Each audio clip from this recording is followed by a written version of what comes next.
Big Ben Shelton being the wild card coming, not the actual wild card, but just an crazy run to the semifinals. He's going to take on Djokovic. That's super intriguing because nobody gets a bigger ball than Ben Shelton. And then we've got the two best players by far on the top, half the draw, facing off in the semifinals. You love to see it. So let's break it down. Who did what?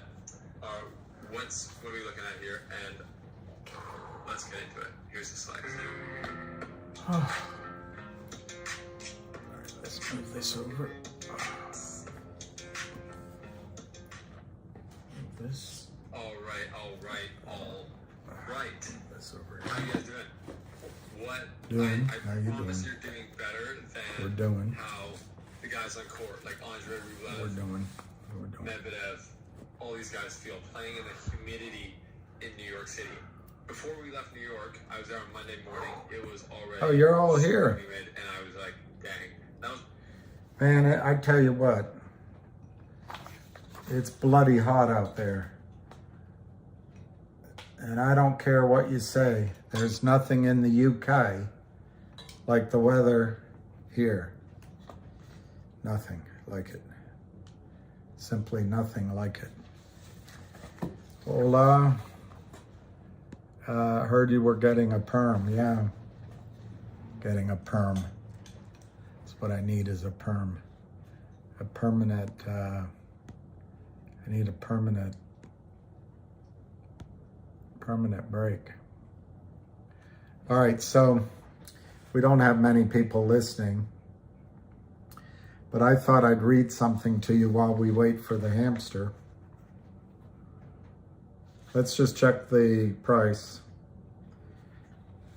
And $5.92, $5.95. I know that lately I've been really finger-centric in my comments, but my view, which may be the correct view or not, is we're in a battle against institutionalized theft that is from all angles.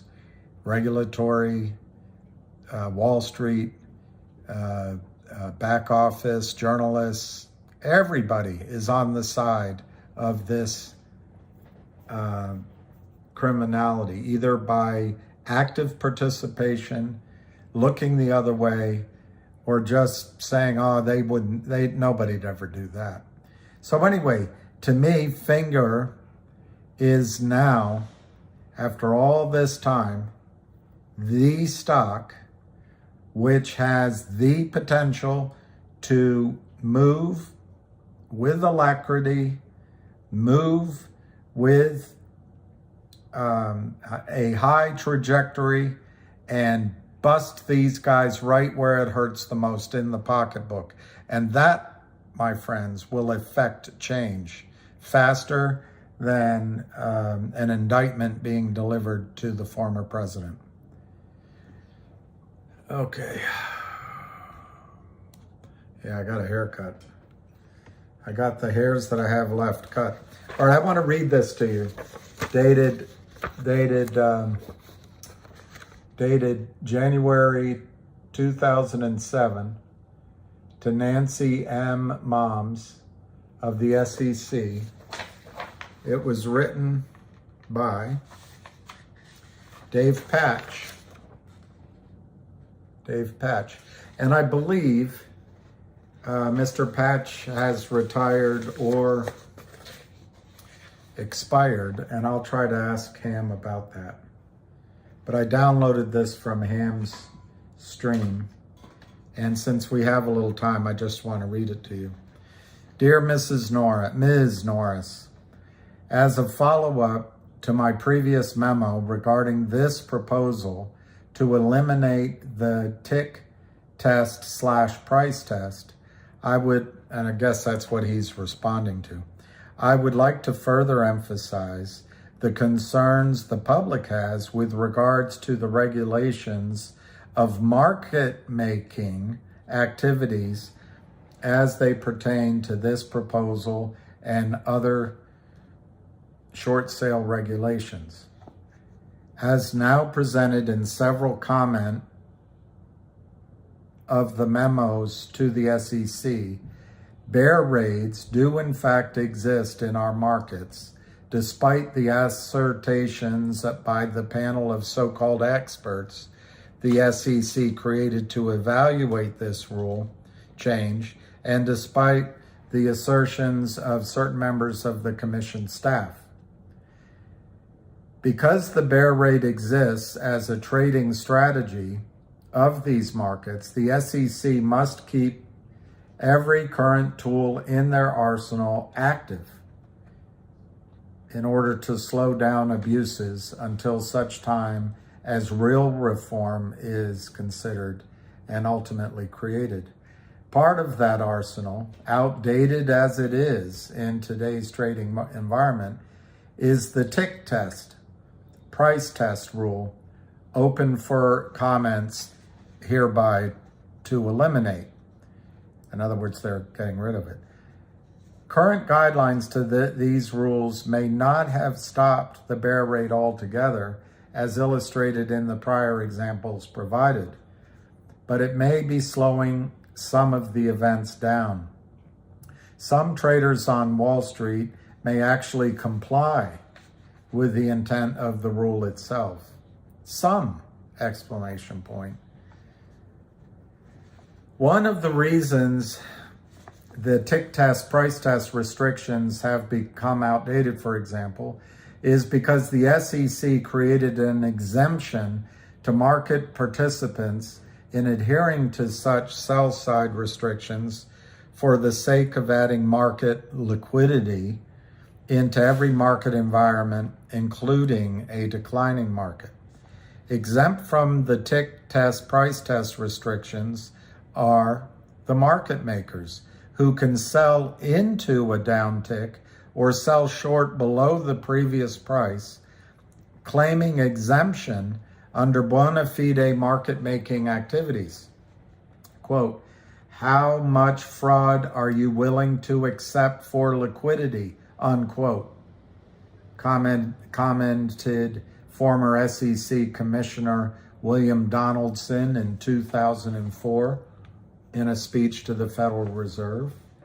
Last summer, so that would have been 2006, during a Securities Traders Association conference, NASD, which is now FINRA, Vice President Tom Guerra voiced concern over a segment of market-making activities and firms. Guerra stated, quote, our concern is that people are registering as market makers just to get the short sale exemption, unquote. Last summer, during a Securities Traders Association conference, I just repeated myself. Guerra further stated that the NASD is seeing market makers who quote normally on the offer, but use stub quotes on the bid. A stub quote is referring to a posted bid which is far outside of any recognizable market. For example, a bid of 0.01 in a $100 market. Market makers must make two-sided markets in their stocks, but the size of the spread is not regulated. Do you see how this is just set up by the SEC in order to grease the theft for these guys? It's like opening the doors to Dwayne Reed and letting everyone that comes in steal all the sundry goods.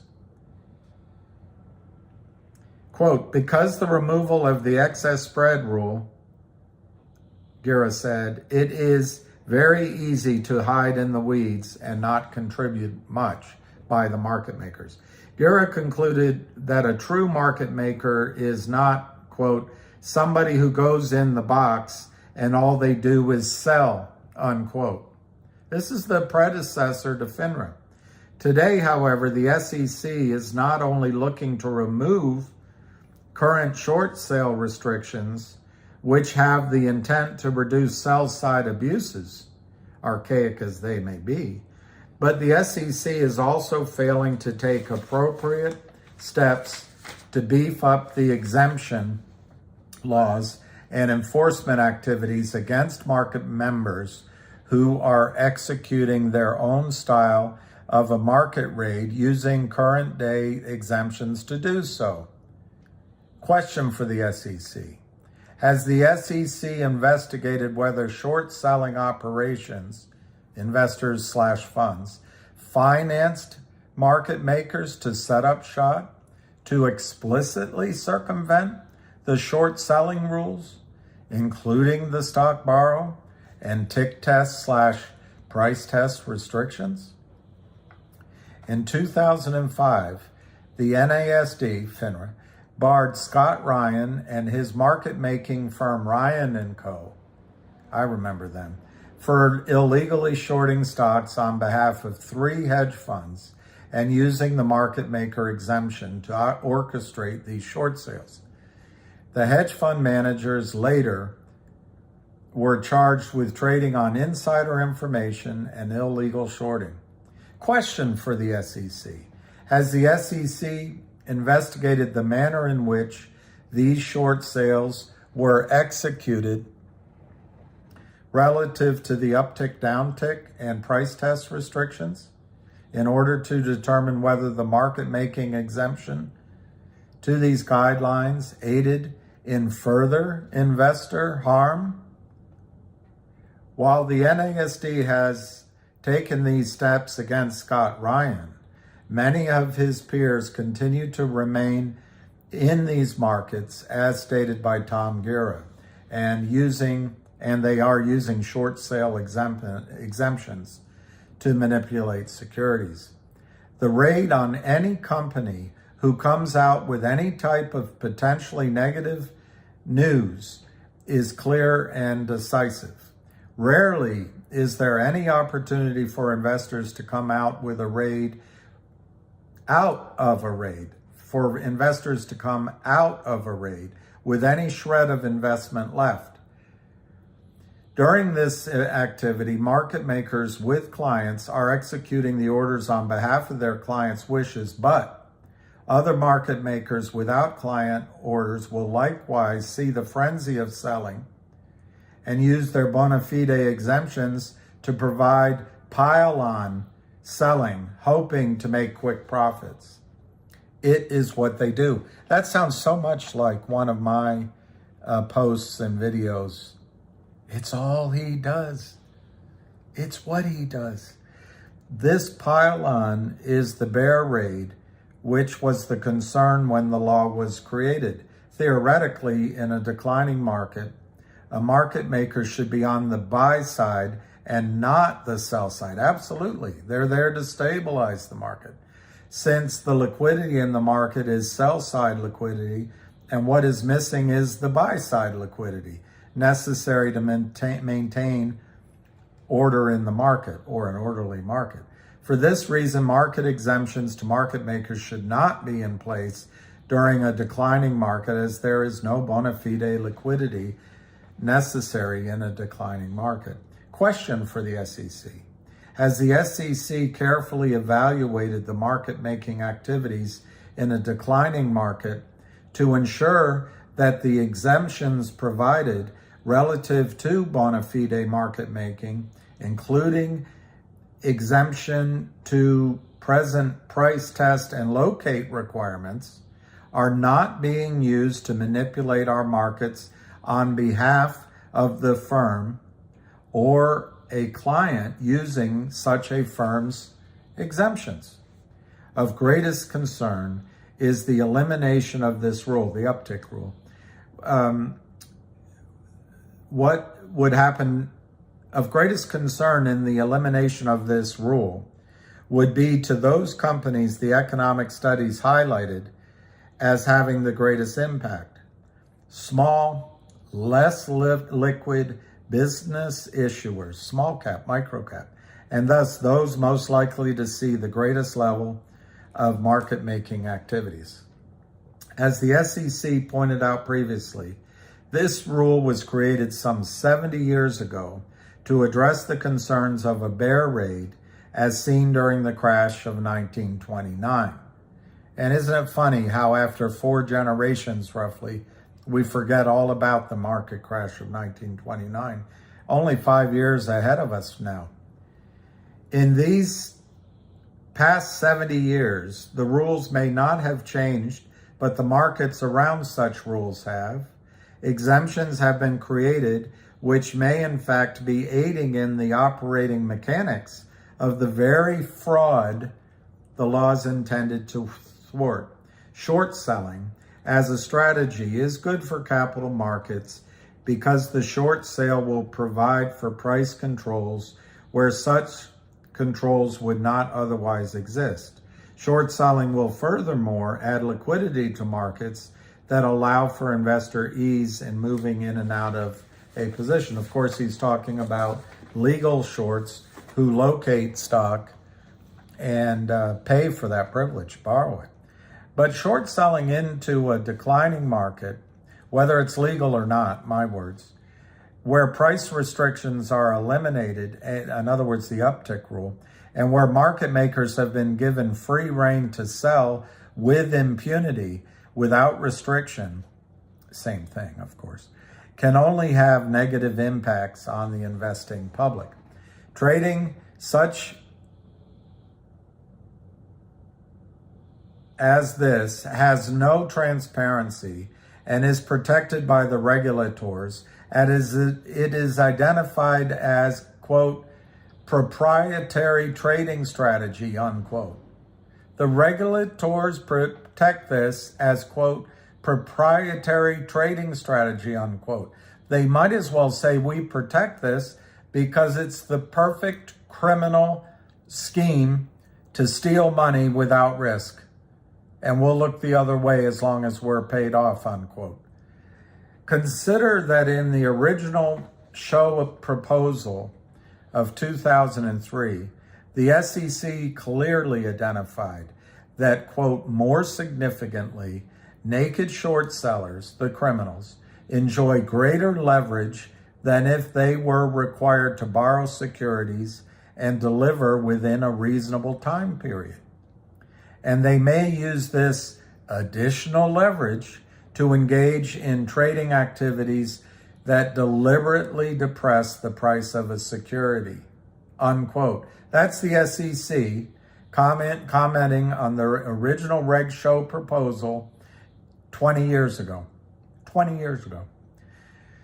Market makers are provided the naked short exemption for bona fide market activities and are provided these exemptions regardless of whether the market is a declining or advancing market. Thus, the SEC has provided legal grounds to deliberately depress the price of a security for leverage and profits.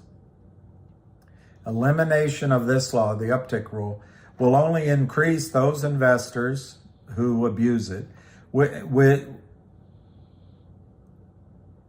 who participate in this would-be legal trading strategy.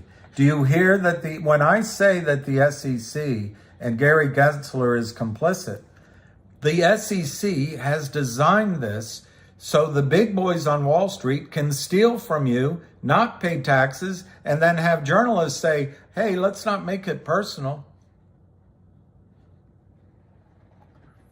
In fact, in response to the Commission's consideration of eliminating the grandfather clause, market makers responded with concern, stating, quote, this, eliminating the grandfather clause, is going to have a serious impact on our ability to make markets, unquote. Mark Madoff, co-director of trading at the family-owned Bernard L. Madoff Investments Securities, said. Madoff's comments imply that the market makers rely on the leverage gained by naked short selling, criminal short selling, and the delays in the settlement process which comes with such trades. They rely on this to turn profits and minimize risk. They try to remove all risk, and steal. Providing further leverage beyond settlement delivery by allowing the short selling, naked or otherwise, to take place into a declining market and into a downtick will be a recipe for disaster. I'll show you this after the call. $27 trillion in one firm, 1 year. $27 trillion moved offshore by this practice without paying taxes. Hey, let's not make it personal. Don't call out Gary Gensler.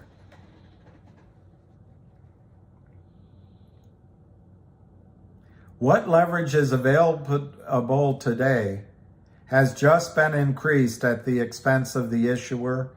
That's the small market cap companies and the long investor, you and me, by getting rid of the uptick rule. As the commission considers all the positive and negatives of this proposed reform, what are the negatives? Consider one last thing. Wall Street is not stupid.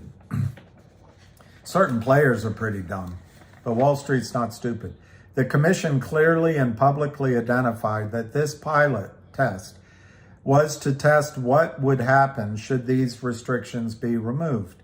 The commission identified the issuers involved in the test, and Wall Street was fully aware that such issuers' trading activities would be under a high level of scrutiny.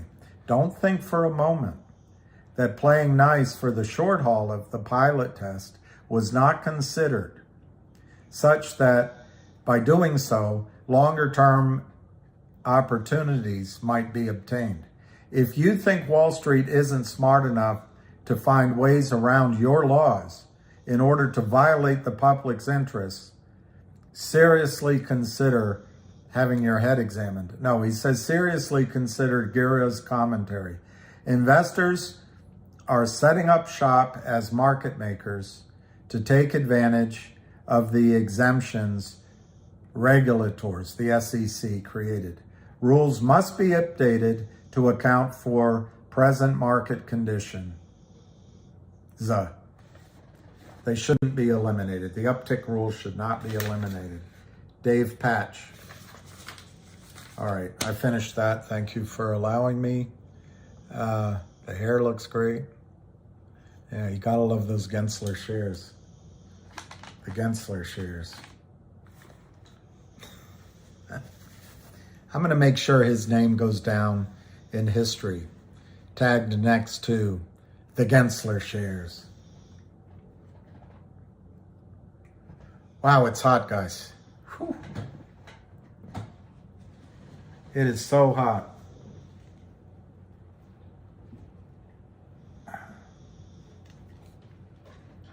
Did I show you Lucky Boy?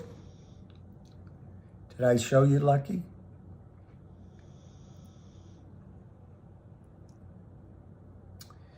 He's well into his dotage, but he's still a happy boy. Do I know Ham's gummy? No. And I don't think I'll ever take Ham's gummies, but I can ask him. How hot is it? It's so hot.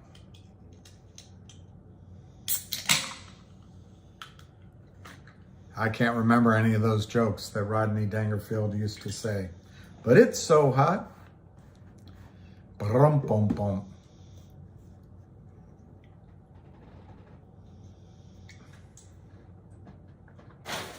Yeah, he went into a store, and what he loves to do in a store is act like he owns it, and he goes around sniffing. But then his favorite thing to do, and I love this about him, he interacts with whoever's there and makes them feel special. And he feels very happy sharing the love. It makes him a good boy. All right, how much time do we have? I cannot read. Cannot read it.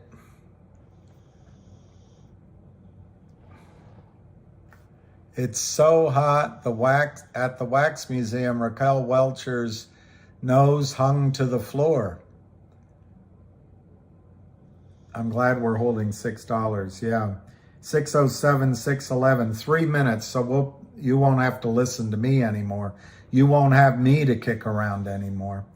608, 611. I will predict that we're going to 650, 675, which is oddly in line, I think, with the predictions I made earlier in the week, and maybe over $7. I think there'll be a big order coming in at the end of the day. And I used to have a client named Nazar Dezadeh, and I would often have fun with that name. He was a good guy, Nazar Dezadeh. At the end of the day, it's Nazar Dezadeh. No news. So the anticipation builds for the voice. 2 minutes to go. 605, 611, 450. I'm going to write that down. 450,260, 607 as the voice joins the audience. And we will see what happens.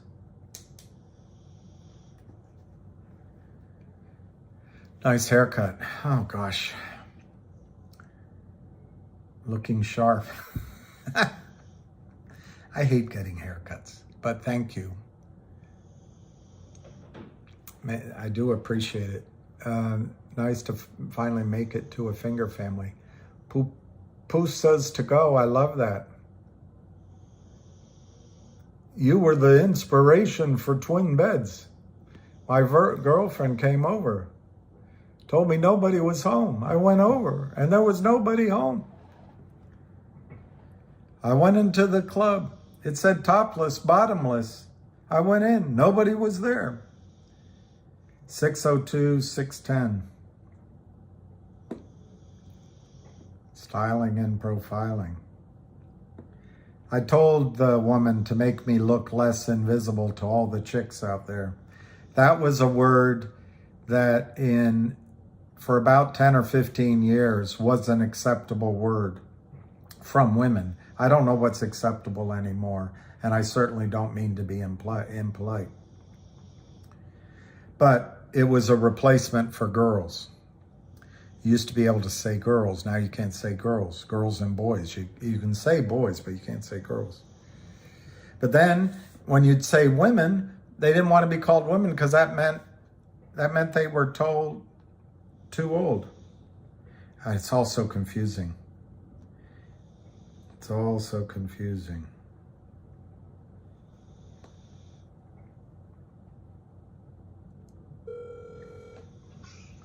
Just in time. The voice. All right, let's go. The audience awaits. Hold on. The voice. All right, everybody, welcome back. Again, this is not to buy or sell. This is our opinions about security fraud 101 and FNGR and GTII, and we'll touch on MMTLP as always, and what other names are out here. All right, let me just start by, there's some big option buyers around, thousands of calls are trying to do what? There's a $6 bid for 500,000 shares. I don't know about you, but this is what I told you, what it will look like when big guys start to sell blood in the water. This is what it looks like. What's the name? Dodger put up some information that, William, you've been reporting on for a while. The guy in Australia, the richest guy, has got some deep ties to Lynn Partners. The fraudulent story on Finger Motion came from Australia. Am I correct? I don't want to say. Yeah, that's what he said. Dodger. It's great work by Dodger. Great work. It's owned by an Australian company, and obviously these guys are trying to manipulate the U.S. equity markets, in case the SEC is listening, through foreign press into the U.S. equity markets. These guys are short. I hope the billionaire will follow the German billionaire and actually do the honorable thing and jump in front of a train when we take his money from him. These guys have been looting the U.S. equity markets for years. This could be the offshore account where Lynn is hiding its money. Obviously, they're not doing this for free. And this is what you see. All right. Now, I just wanted to go over this, and I hope everybody understands this. We've been seeing selling at the market, selling. So there's only two things that can happen. is that either everyone on this phone who is an investor and that is long the stock, we're all banding together to sell it at the same time and sell it as fast as we can lower so we get less money, or we have a naked short in trouble. You pick A or B. I just outlined. So it's either William, me, everybody, my mother selling it. We wake up in the morning, we get 50 people and say, everybody, let's all sell all our stock today and try to get less for it. And then we do it again tomorrow. I don't understand it. If the SEC is watching, this is the same pattern every day. It's the same nonsense. This is not the equity markets. This is complete fraudulent activity. You understand that, William? Yes, William, I'm here. do you understand what I just said? I understand. Again, it's like every investor is selling the stock at the market every day, and we come back and do it again tomorrow. Remember, an investor can only sell the stock one time. All right? You can't sell it twice. All right? The only person that can do that is a naked short, and they keep coming up with more shares trying to knock it down.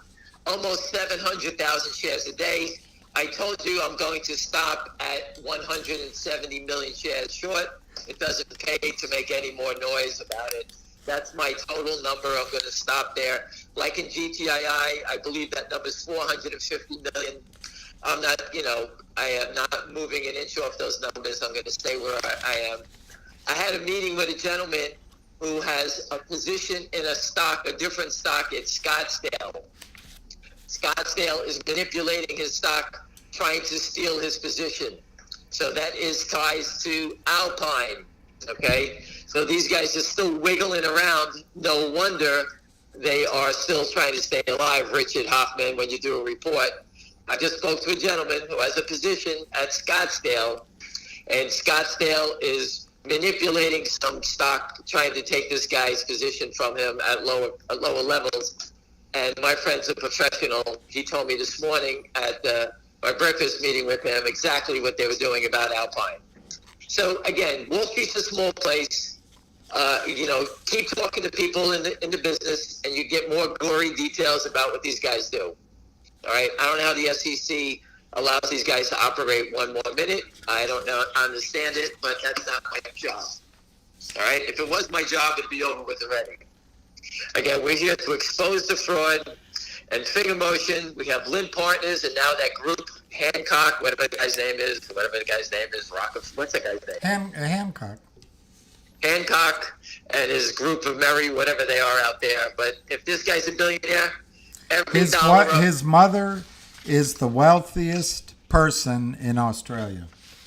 Well, she'll be cleaning toilets when we're done with her. So again, I hope they get blown out.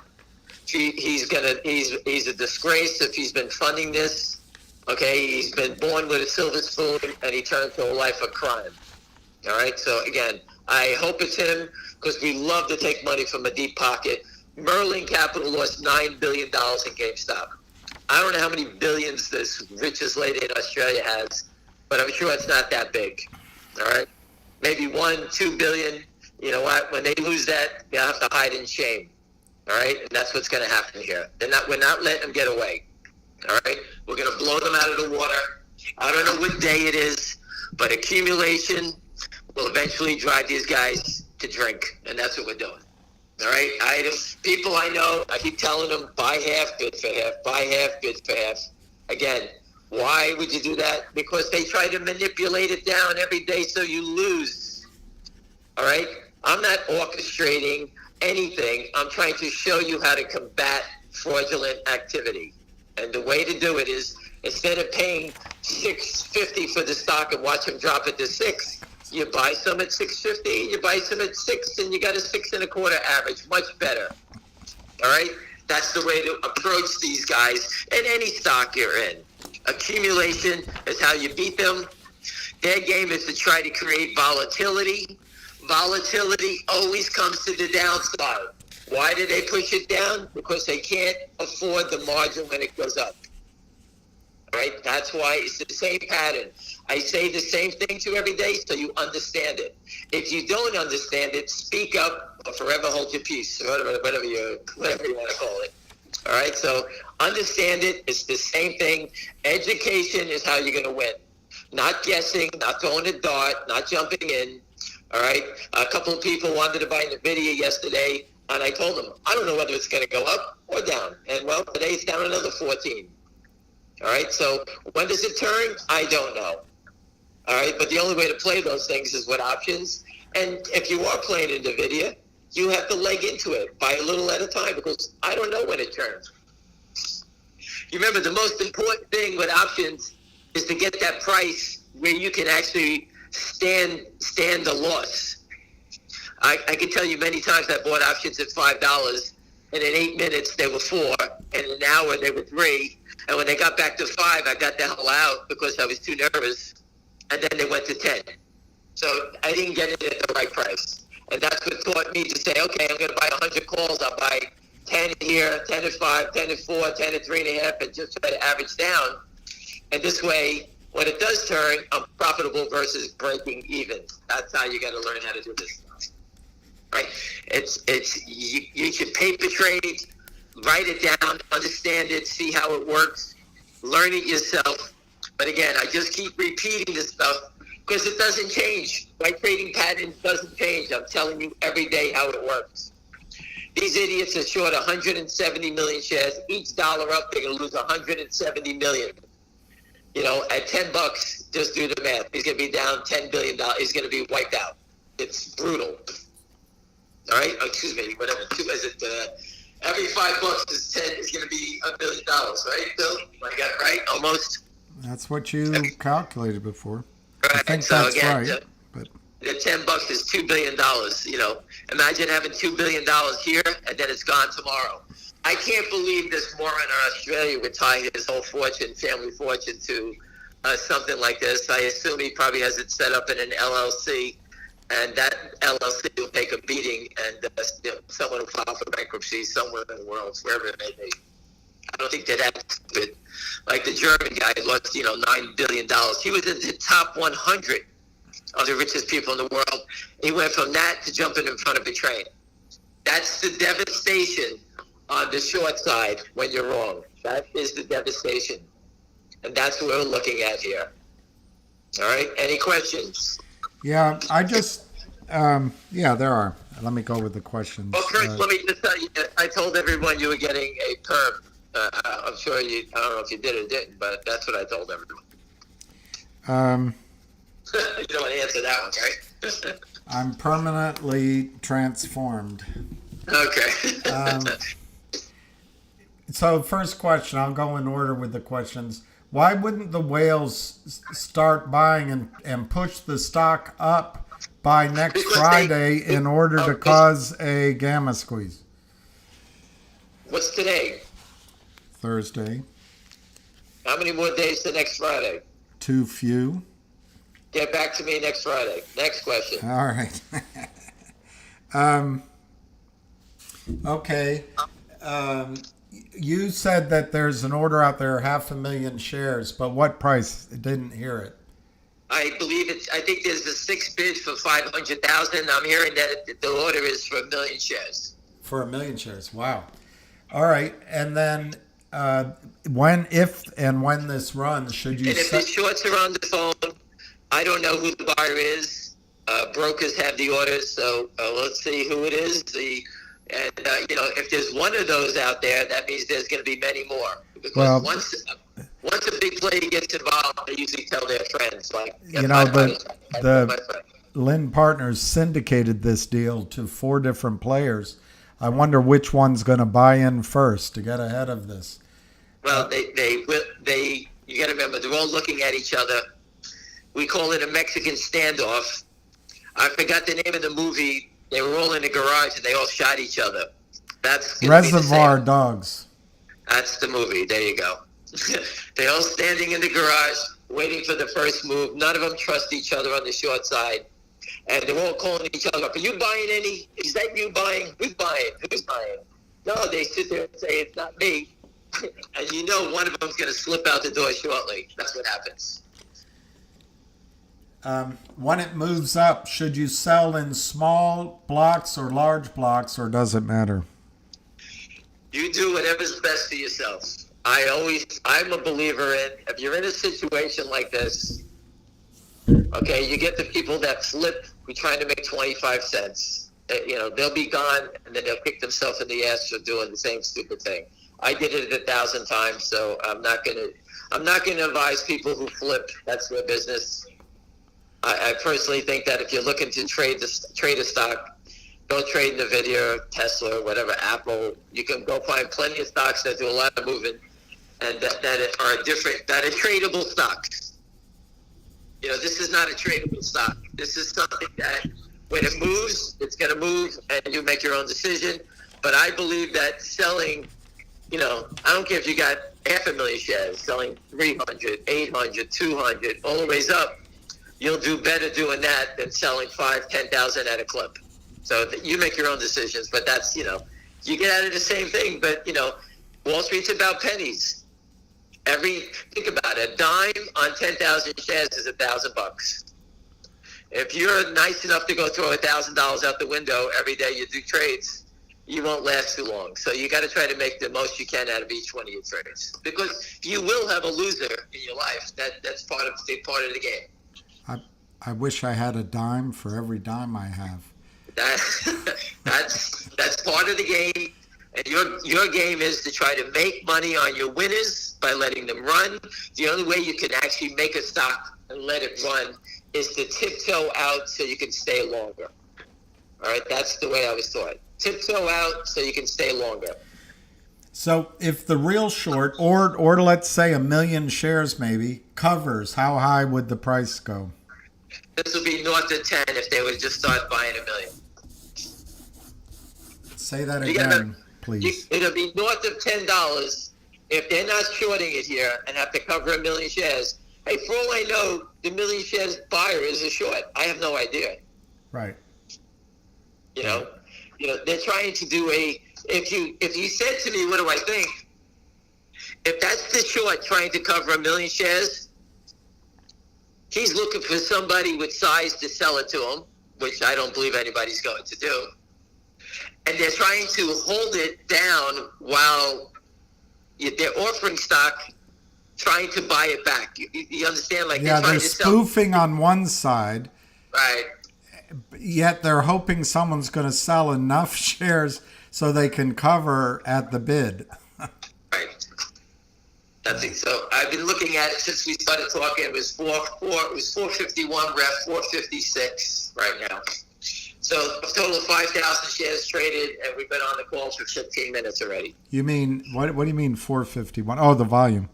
The volume is 456. It was 451 when we started. So in 15 minutes, nothing has happened. And most of the stock is just, these guys are just trying to tap the bids. They know the buyer's standing there. So they have an opportunity. I'm going to have to say either A, this could be the short trying to cover. A broker's got a big order. We can all see it. He's showing his cards. This could be a short seller trying to cover. Hopefully, if it is a short seller trying to cover, maybe Lynn Partners will whack him. Okay, maybe one of those parties that are involved here would sell it and cover this guy so he can get the hell out of here. Right? Maybe Lynn Partners. Well, you understand what I'm saying? Yeah. I mean, they used to teach us, and they hammered it into us. When you had an error, they would just tell us, your first loss is your best loss. Cover it. Right. Cover your error. And this could be one of the parties in the stock. He's short 1 million, 2 million shares. How's he going to buy it back? He can't buy it back taking it, 5,000 at a clip, because the stock will be up $3. They can't buy it back. So maybe as whoever the big short is, maybe this guy in Australia, Lynn Partner's friend in Australia is shorting it. He has no choice but try to plug this guy. If you're in for 170, what's another make it 171, right? Right. Right. So, maybe one of his friends that is short 1 million shares is thinking the same way, saying, hey, man, You got me into this thing. Sell me 1 million shares so I can cover, so I don't get wiped out with you. Yeah. So, that's something you got to think about here. Can the DTCC, that's the wrong organization, but that's the question. Can the DTCC ask for partial covering and at different prices once the margin calls come in? In other words, can they stagger the buying just to try to control it? Can they cover partially? The DTC has nothing to do with Exactly. it. Hold on a second. They just traded 26 puts of the September 4s at 5 cents. So they just created 2,600 shares? I guess that's what they're trying to do. I've added it up. 40, 50, there's like not even 100 puts traded so far. And the bid side's got 5,000 puts to buy. So Whoopi, they've 5,000 calls to buy, excuse me. They've synthetically created 10,000 shares. It looks like. Right. And so they're trying to do whatever they can. They can't even do it anymore. All their puts that they created, all the puts they created are worthless. All worthless. They bought puts in the 4s, 3,000 of them. Zeros, they're all zeros. They don't even believe in it anymore because they stopped with the put nonsense.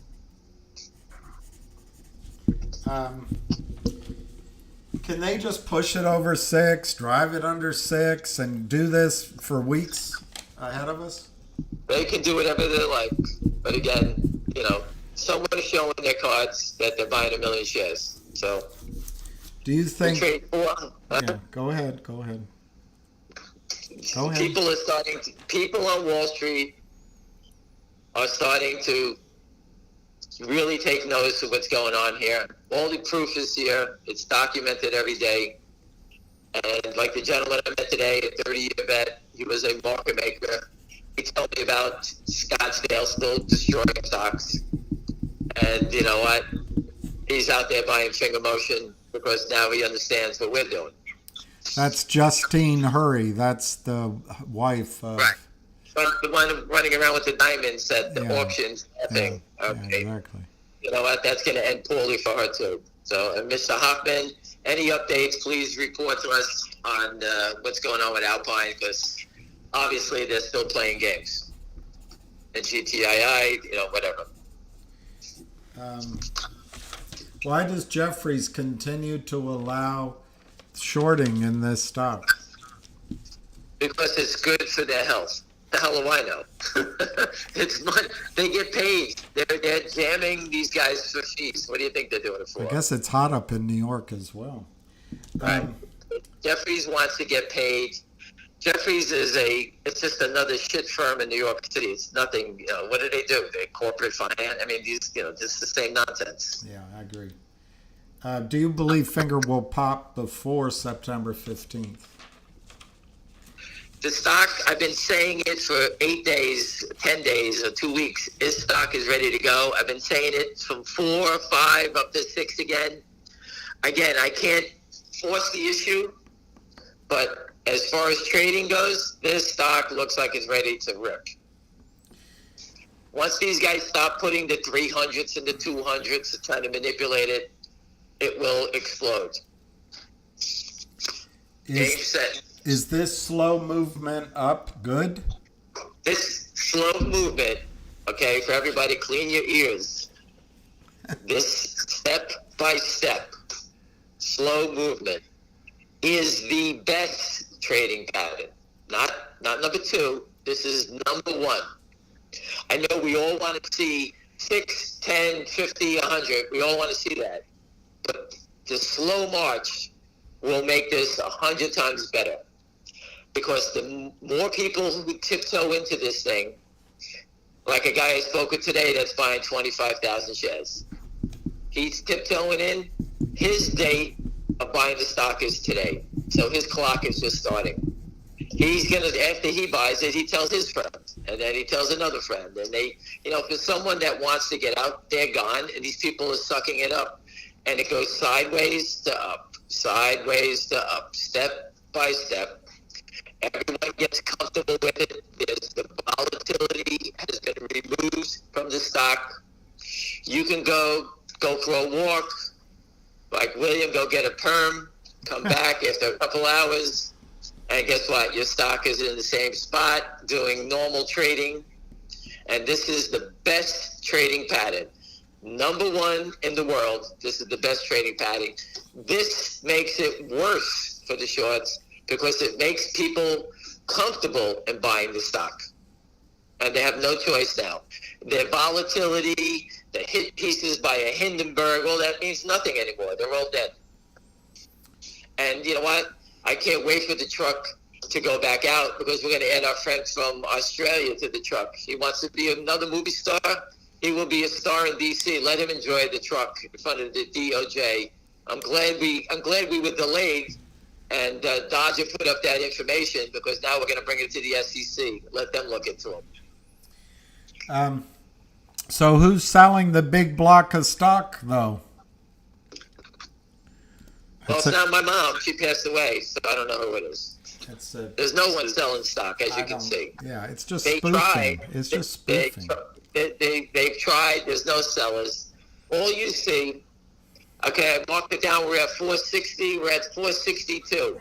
So we traded almost 1,700 shares in here, 602, whatever. These guys are just selling it back and forth to nothing, and now it's gone. So they're now at 463. When you're trading a stock, make a note of yourself. Where's the stock at? What's the buy and what's going on? Now we're at 463. We went from 460 to 463. In 3 minutes, nothing is traded. 3,000 shares. Where are they going? When you came on the call, we were at 450, 260, and right. it was 607. 264 to be exact. All right, I wrote down 450, 264. All right. I my screen doesn't go out that far for the 4. Right. All right, and then why? Just look at this. William, look at it this way. Yes. This stock is 605. Big deal. What's the fight to try to push it down below 6? What's the big deal? Does it mean anything to anybody on this phone? No. Right? Doesn't mean anything to me. Up and down a dime. You can see they're in a panic with these markets back and forth on these 100 shares, trying to do what? Anyone who comes to buy it, they don't even know what to do anymore. The mess is just getting bigger and bigger. Everybody knows about it on the street. Everyone I talk to day, night, is all I talk about is Finger and how Lynn Partners has trapped himself from being a toxic debt lender to a monstrous naked short that's dragging in the richest guy in Australia into the mess now. Like GTII, we started out with the Kramers, Charlie Mayo, and that bunch of misfits, right? Then we dragged in their prime broker, Alpine. The DTC gave us the proof on them. I mean, you stick with it long enough, you get to figure out the puzzle, correct, everybody? Clean your ears. So clean them up. This question just is on repeat. Did you go to Puerto Rico, or is Puerto Rico coming to you? I added the end. I did not travel. I couldn't get out. It's with the hurricane coming. I don't want the shorts to have me dead in the water, so I want them to make sure I'm around to be at their trials. So I decided not to go. So why exactly, in your words, has Finger switched places with GTII? It was a bait and switch. What the hell do I know? It just went up. It started with that benchmark. Yeah. The stock was $2. Benchmark said they came out with a report. It's right there documented saying that the stock was worth 5 plus. Right? Yeah. So how could we not buy it at 2 when they said it's worth 5? The stock went to 5, took a life of tone, went to 7. The short beat it back down to 4. We pushed it back up to 6. We've been in a little battle since. So that's how it reversed. Sounds good to me. Not like I thought, said, hey, let's go by finger motion, you know? this question, you have to laugh. What would you say to Jeff Easton if you saw him on the street? I'm not sure talking would be the first thing on your mind. No, I would thank him. He's given us. Listen, I would actually thank the guy for being such an idiot. Him and the other guy, Phil, whatever his name is, whatever that idiot. Oh, Philip Vallier. Like, listen, they stay too long in the game. They think their shit doesn't stink, right?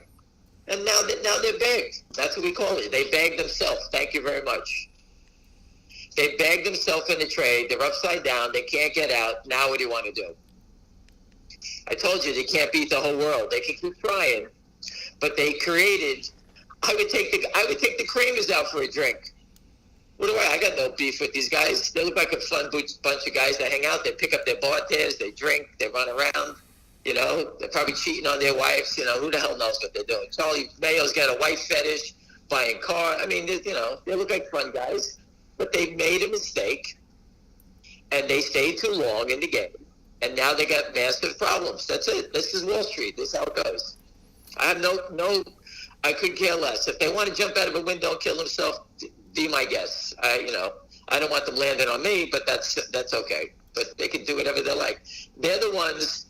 Listen, everyone on these phone calls, if you like to join the Kramers or Lynn, go short GTII, go put some finger motion, knock yourself out. You know, I like the Jets this weekend. Someone likes the Bills. That's the same thing. We're betting different teams. That's it.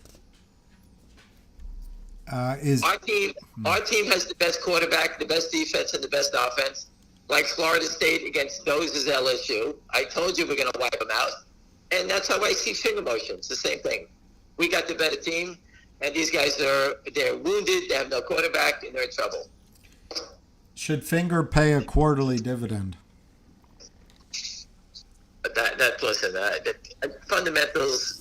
Listen, the CEO did a video. Someone sent it to me. It's up on Twitter. It's a couple days old. He did it from the New York Stock Exchange. Go listen to the guy. And for all the people that don't understand, for a small company to have relationships with Munich Re, Pacific Life Re, these are all on the tape, AIZ, China Mobile, China Unicon, no one gets deals with those companies unless you're the real deal.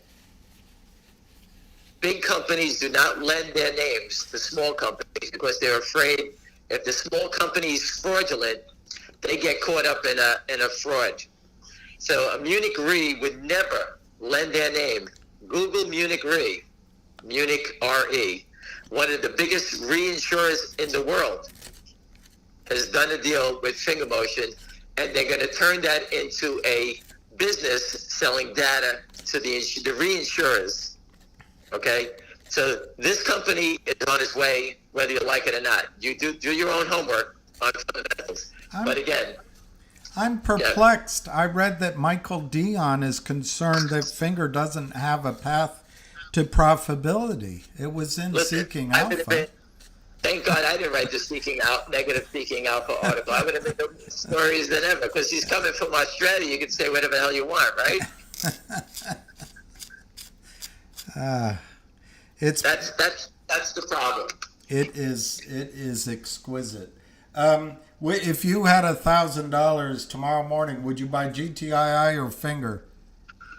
Listen, I have a friend yesterday who doesn't have much money, and he went out and bought GTII. Okay? I told him that I believe Finger's going to go, and if I sold Finger at $50, you can always buy GTI back at $2. What's the difference, right? I wouldn't mind paying up.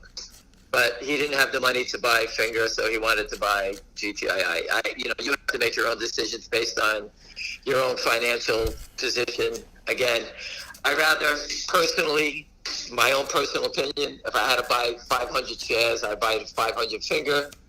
When it runs, you can sell it, and then you can go back and buy GTII. I'm not Fidelity Management. I can't support all the stocks. I'm not that wealthy, so you have to pick your poison. What's moving right now is that one.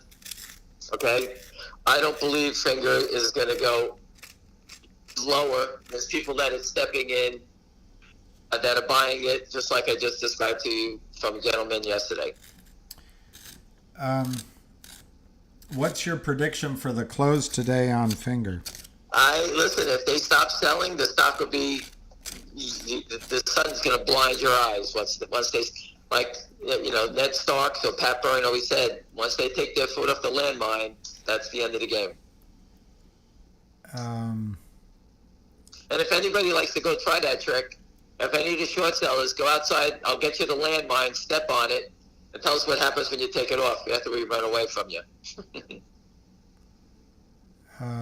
The one gentleman's asking, if your firm doesn't allow you to put in GTC orders, how do you organize your sales out as it runs? Stare at your screen. Never move an inch. I think you can do day orders instead of GTC orders. Yeah, that's a good idea. Put them out there for the day and pick a price. So if you do go to the bathroom, listen, I told you the story. When you get a hot dog, stop going up 10 points. I missed it. I've lost a lot of money because I went out and I didn't have a GTC order. That's it. So figure it out. They just dropped it to 588 to 595. What traded? Did they just whack it for 50,000? I'm not even sure. 40,000? I can't see it while we're on the call. So here you go. They're trying everything to hit the bids. All right. So again, they hit a big bid out, and here they are. They're trying to push it down again. And what does that do? It's going to bring in more buyers. That's how it works. That's how stupid these guys are. Is GTII still a short squeeze play? No, I never heard of it before. Next. I can't keep saying the same stupid thing every day. I told you. Write it down. Whoever asked that question, go in the bathroom, take your lipstick, and write it on the mirror in your bathroom. GTI is still a short squeeze play. After finger motion goes, we'll come into GTII, and then we're going to finish our careers with the cancer company. There you go. Oh, God. The questions. So one gentleman is noticing. I have no problem. Listen, guys, listen. I'm not being insulting. I understand a lot of people don't understand this stuff. But it doesn't change. The patterns are the same. The same thing. It's the same patterns. In GTII, if you have seen them cover 400 million shares, please tell me where you've seen it, because I haven't. So that means they're still here. In finger motion, you're watching a crook trying to hold the stock down. Instead, if I was the short, I would have the stock at $10 already and then drive it down. But they cannot let it go up because they cannot afford the margin when it goes up. If the stock goes to 10, they will be financially devastated. And you can sit there and say, what makes you think that? Well, but they can't let it go past 6. Just look what they're doing here. They just sold 60,000 shares to mark it down. 60,000 shares to sell it lower. That's what they did. They're trying to send a message to everybody on the phone That here. doesn't bother the SEC, though. They're trying to send a message, hey, we knocked out your buyer. Now what are you going to do, you bunch of jerk-offs? Guess what? There's more buyers coming. And they'll step in and they'll take them out, and we keep accumulating. That's why people, when I talk to people, I tell them never to go pay at the market. You could buy a little and then just bid for it. They keep coming back and giving you the discount. That's what they do. Until they're going to keep doing it until they can't. And when they can't, that's when you kill them. And that day is coming because we can all see it. Everyone, I know guys at trade shows, I know people here, every broker, every money manager I'm talking to has asked questions about this. People put me on the phones with their friends. We have conversations. We have conference calls to discuss naked short selling. So if the SEC is listening, we discuss, we educate, and we're tired of being robbed by the loophole in the system that allows this action, or this, what you're seeing, take place. This is not normal trading. If I was long 60,000 shares, you know what? A dime, it's 15 cents on 60,000 shares. It's like almost $9,000 loss. These guys just took trying to sell it and to knock it down. That's what they did. They lost $9,000 because they wanted to get less. That's all they did. They could have sold it at 615, 620, 630. Instead, they were willing to sell it below 5. Why? Because they're trying to send a message that we're going to keep selling. We're sending a message back, we're going to keep buying until you bust. That's how it goes. If the stock runs, do you wait until after it hits whatever high and then put your order in, or do you put it in before? Yes, wait till it gets to... So what you do is when, like GameStop got to 550, and when it starts falling, then you put your orders out there at 560. He's being sarcastic. Yes. Come on, be smart. I told you 1,000 times. As the stock starts to go up, you pick numbers that protects you, your family, and you make sure that you can survive, and you pick whatever numbers you like.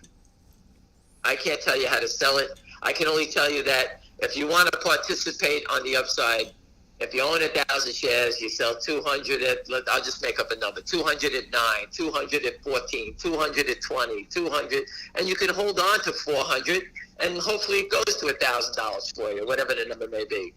Maybe this is the next greatest Volkswagen. And just so you understand, I posted last night, I've been saying I believe this is Volkswagen because of the short, the ownership, and now we even added a billionaire.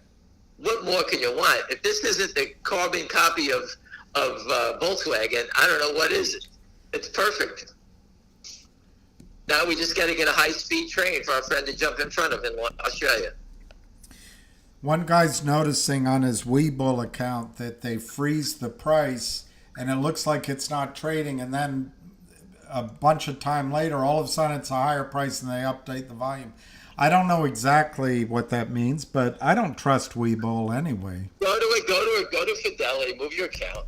Stop wasting time with these places. They offer you nothing. So why are you staying there? Webull is just some smaller version of a bigger player. I wanted to ask you. I printed out because you put it up, and I just read it to everybody before you came on. I wanted to ask you about this gentleman, Dave Patch, but let me just read something before you answer.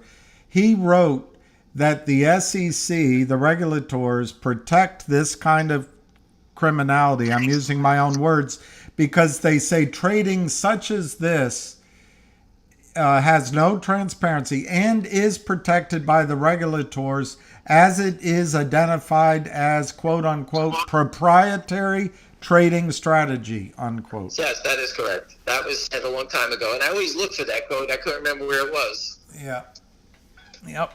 That's what Goldman and all these guys use. This is we can't tell you because it could be harmful for our trading strategies. Yeah. That's their little secret. So that gentleman, I think, rests in peace, or am I wrong? No, I haven't spoken to him in 100 years. I don't know. Yeah, but it was written in 2007. Unbelievable. Unbelievable. Anyway. I met Dave Patch at the Fleet Center, and I'll tell you the story again. A friend of mine gave me 3 tickets to the Rolling Stones. I went with my wife's cousin and my friend. We went to Boston. I went to see the Rolling Stones. He gave me the tickets in a bar. I pitched him about naked short selling. And they gave me the tickets, and the Dave Patch guy wanted to, he loves to expose these type of things, and they walked away. We met for the first time. I went into the Fleet Center, gave my tickets to the ticket collector. They gave us to the police officer. He said, follow me. We walked with them, not thinking anything wrong. They walked us 100 yards and then threw us back out in the street. They were counterfeit tickets.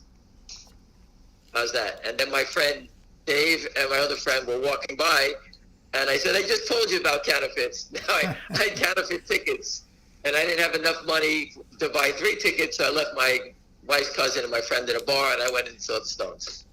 And Dave joined up, and you could see how smart he was. Well, anyway, it's a good letter that he wrote. That's a true story. Anyway, so that's a true story. It's a very good letter he wrote to the SEC. Super smart. He had a site, Investigate the SEC.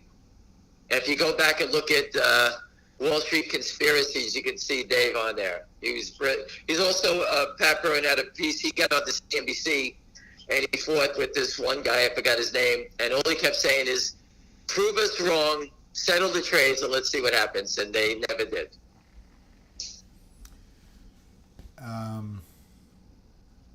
But again, that's ancient history. Is 20 years ago, so that's, we're in a different world, different game. New players, the SEC, everybody knows about it. The GameStop, AMC, KOSS, Kodak, all these big short squeeze, Peloton, Riot, all these major short squeezes, they all became about because of naked short selling. And people, when you look at shortsqueeze.com and they tell you, oh, there's no short in the stock, it's only 240,000 shares. If they wanted to cover finger motion short, they could cover it in a half a day. Well, that is a false number because the naked short is a zillion times bigger than when you're seeing here. Would you recommend buying back during a short squeeze when it runs up and then it pulls back? That is a professional game that you need to understand, and that's, if you do it, make sure you buy it back on an average price. That's 100%. Let's say the stock is 50, drop into 30. If you want to buy 5,000, you buy 1,000 at 30, 1,000 at 26, 1,000 at 23, and 1,000 at 19. And hopefully, as it crashes, you catch the swing and it goes back the other way. But you don't know. You never know when they start falling, how fast and how far. You don't know. I bought a ticket to a Bon Jovi concert. Too bad it was real. Worst concert ever. What? Oh, God. The GTII dividend. What's likely to happen to the stock price? October 15th, they have to put it in your account. When it comes to October 15th, if finger motion explodes, I don't think you're going to have to worry about that dividend. So, we're coming back in size.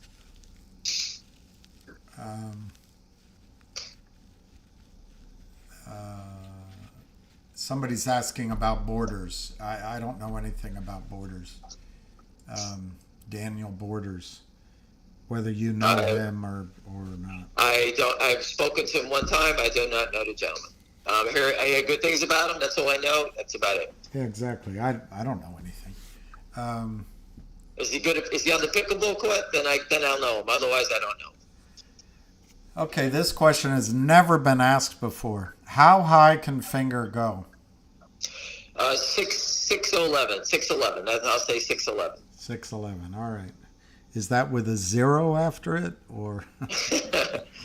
Listen, if the short position's $170 million, 170 million shares, and they're fighting like hell to keep it below 6, you tell me why won't they let it go up? It's because they know what's coming. That's it. You got to remember, these guys are facing devastation. They're going to go broke, most likely get arrested for fraudulent activity because they cost people billions of dollars. That's the game. How high can it go? They keep selling it like this, just move it up higher. That's all I can tell you. Longs do not sell the stock like this. Do you think that the large whales or whoever's buying the calls know something, or are they just gambling? I don't know. Yeah, but it's pretty big bets they're making.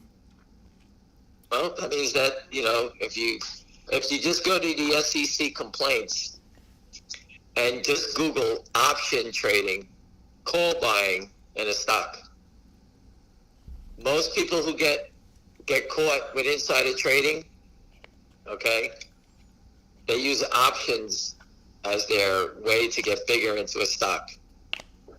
That's what I was taught. So if Lynn Partners gets kicked off of Madison Avenue, what's the next address, the next best address for Lynn Partners? Well, I think they're trying to close Rikers, so hopefully they'll send them to Dozer and Angola and New Orleans, which is the the hardest criminal prison in the country. So oh, that one sounds horrible in New Orleans. Oh. It's the number one worst place to be in the world. No air conditioning. I know a guy who's a tough guy. He went to Rikers, and he was there for just weekends. He had to go to jail, and he said he'd never seen anything like it. So, listen, you want to be a criminal. You want the fame. You want to be Bonnie and Clyde. This is what they wanted, and now it's payback time. This is where they get caught. And just think about it. You can join their team anytime you like. Knock yourself out. I could care less. Just remember what they're facing. We can lose what we invest. They can lose everybody's money. And when they lose everybody's money, everybody's coming to look for them, especially when they can't get paid back in this game. So you figure since they've been getting away with it for so long, that doesn't mean they're getting away with it now. Oh no, this is a different attack. They met the wrong people here. I can tell you that. They didn't count on him. We're like a tick. You can't get rid of us. You can't burn us off. We're staying. That's it. I'm ready to go get some of the homeless and put in front of Easton's building with signs and put them out there. And just annoy him to death. Him and his CFO and the other people in his organization. Put their faces, have people stand in front of their building. At Madison Avenue? Yep. I'm sure they'll be thrilled coming in and out of there. We should get thousands of investors to line up protesting. Well, listen, investors don't unite. That's how they beat you. Right. They beat everybody on this phone because people don't unite. People have families, people have jobs, they have things to do. Where does it say when you buy a stock, you got to sign up for the Army? Where does it say that? It doesn't. And that's how they take advantage of us. When you got guys like William and Dozer and, Ned Starks and Dodger and Dirty Mayo and all these people and, Big RJ and Big BJ and Richard Hoffman, everybody doing stuff, or the baker or the crayon eater, all these great people that have stood up, teachers, bakers, everybody, firemen, and just look at MMTLP, soldiers, everybody. We created an army, we're fighting back. And we're fighting back with information, real information. They give us disinformation. Look at the fake stories they put out there. Who would waste their time writing a fake story about a $5 stock unless they're short and have a big problem? They wrote a fake story about GTII. Who gives a shit? It's a little shitty company. But guess what? It's got 450 million shares short. Deal with that. That's what the problem is. It's stock settlement. All right? If the stock was $10, I would agree with them. The stock's 65 cents. Where you going? This guy represents, I think, a lot of people's questions. After Finger runs, will people circle around and buy GTII? Absolutely not. Next question. It must be hot in New York. You're rather short today. I said it 60,000 times. Every one of my friends owns size and GTII. Do you think we're going to walk away from it? No. That's all you have to understand. I don't know what to tell you. But I can't do it today, so don't ask me. Again, if people want to buy GTII, we're coming back there, but we first have to kill Lynn. Now we have their friend in Australia. We have to murder him too. We have to take all their money from them, and then we'll come here. Did you tweet about ASRE? Yes, I think it's fascinating that they trapped the Kramers with a note. I don't know nothing about the company. I do believe that the traps are something. Listen, people, anyone that traps a toxic lender, you got to pay attention to.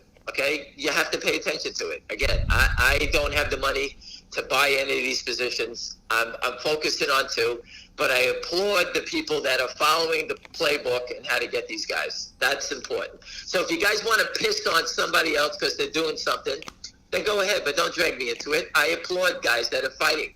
Listen, we need people to fight together. MMTLP, those people are fighting, and they get pissed off if anyone says anything different. You know what? Get lost. We're trying to help you. We're trying to help everybody. That's the way it goes. People are telling you not to play pickleball today because it's too hot. I already missed my window because of I had to go to a meeting to help everybody here to sit down with a guy who had information on Scottsdale, and I turned him into a buyer of finger. How's that one? I went there to give me information, and I reversed it. I got the information, and he's a buyer, and he's a good buyer. After these stocks squeeze, whatever are you going to have to talk about with people?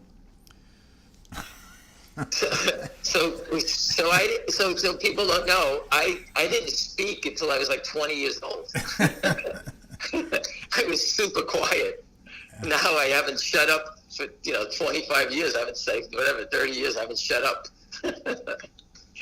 My wife is going to put a sock in my mouth. Yes, she gets tired of your voice sometimes. Oh my! Everyone's sick of hearing it. And at nighttime, after I stop, I don't say a word. That's it. I shut down and end the conversation. Well, I can't wait for the tennis tomorrow, but it feels like Finger might be a bigger story tomorrow than the semifinals at the U.S. Open. So, again, I wish you the best with Djokovic. I think he's got a problem with that young I Spaniard do kid. too. I watched the game last night, and you better wear some diapers because you're going to wet your pants. That guy's he's a good got ball two. player. He's got to go through Shelton and then through Alcaraz. That's going to be tough. That's why they make the big money.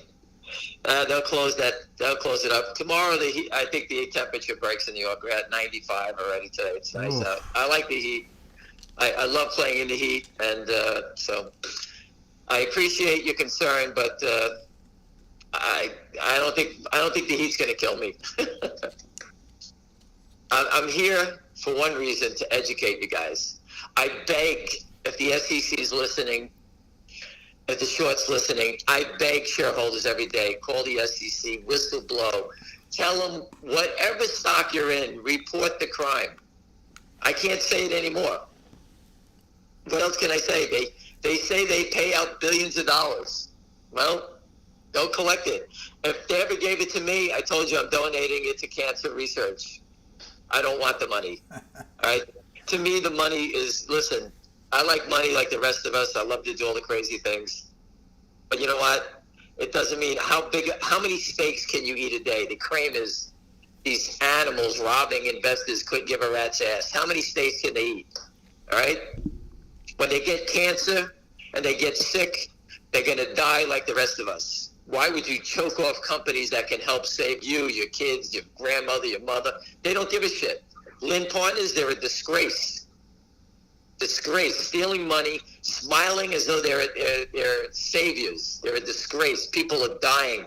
I put a thing up today, more people are getting cancer than ever before. Where's the SEC? Protect these small companies. They don't care. People are dying now. They don't even care. Your own family members, they don't even care if it's their own family members. How do you go to work every day? I don't know how you do it. I got made. It's unbelievable.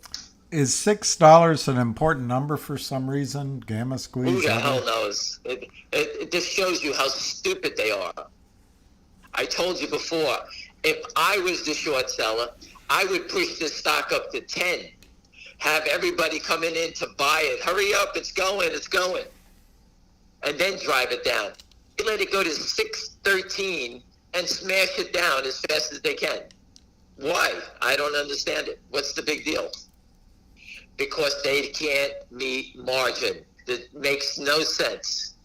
Either they're the biggest morons in creation, or they're broke. It's one or the other. So you make your own decisions.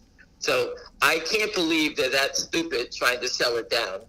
The only reason they're selling it down is because they don't have the money to manage the loss. If the stock goes up $1, they're down $170 million. Not many billionaires are going to get blown out in $5 moves. This is a life-changing situation for us and certainly for them. because they're going to jail. They're going to get run over. They're going to lose everything they have unless they have these things in LLCs that they could just basically, that some guy named Hector signed up for, and they'll grab that guy, whoever it's going to be. Someone's going to be the fall guy. Like with the Kramers, I think the fall guy is going to be Charlie Mayo. All right? I don't think the two brothers and the lawyer and everybody else in that crew is going to go to jail. They'll throw Charlie Mayo out to the wolves, and then Charlie Mayo, instead of going to jail, will turn on all of them. That's how I see that playing out. There's 250,000 bidding at 594 apparently. I told you there's a million around to buy. So they want to keep playing games. Let the buyers listen. If the buyer doesn't buy the stock, does it bother you? I could care less. But the buyer sitting here wants to buy it. I told you it's 5, 4 institutions. They buy it on their terms. After a while, they get bored and they start moving it up after accumulating it. Well, the accumulation is going on and the selling is slowing down, right? And here you see there's no more sellers. It's $5.99 to $6.08. The Lynn Partners and their friends tried the attack. Now what are they going to do? Go back to the drawing board, get some more stock? Where are they going? This gentleman's asking, I'll answer it first, and then you can if you want to. What's the lowest price do you think that Finger will go to? I think you're seeing it right now. You'll never see these prices again. That's my opinion. Listen, that's your opinion. I agree with you, but again, I can't. How can I? We don't know. You can't predict fraud. You can't. Right. You can't predict it. Right. You can't chart it. You can't predict it. This is the way it goes. How the SEC allows it to continue, that's the biggest question in history. But I do know why they allow it to happen. Is because they let it happen for so many years. It's become such a major problem. They don't know what to do anymore. Yeah. And just think about it. You're Gary Gensler. All these other SEC commissioners have let it go on. It's grown into a monster problem, right? Now what do? Does Gary Gensler want to come out on his watch and say, hey, everybody, the whole financial system is full of counterfeit. Say, I'm retiring tomorrow. Good luck. What do you think he's going to say? He's got to go tell all the senators, hey, everybody, the whole financial system is corrupt, and the whole thing is going to blow up, and all the banks are going to go bankrupt. Everything's going to happen in 3 days, and good luck with that. But that's what he has to say. Or we can slaughter them one at a time, and they can't say boo, because guess what? They can't come out and tell the truth. So we'll just slaughter, like I told you. We're going up the hill. Once we get over, we can slaughter them one at a time, and the SEC can't say boo. A couple of people have asked about the documentary, which I don't know. I was waiting. I reached out this morning to see when the trailer will be out, and the documentary will be behind it. Okay. When I find out more information, I will let you know. It's not easy. They just can't slap it together in a minute. I could, but they can't. Nobody loves me but my mother. And right. Sometimes I think she's jiving too.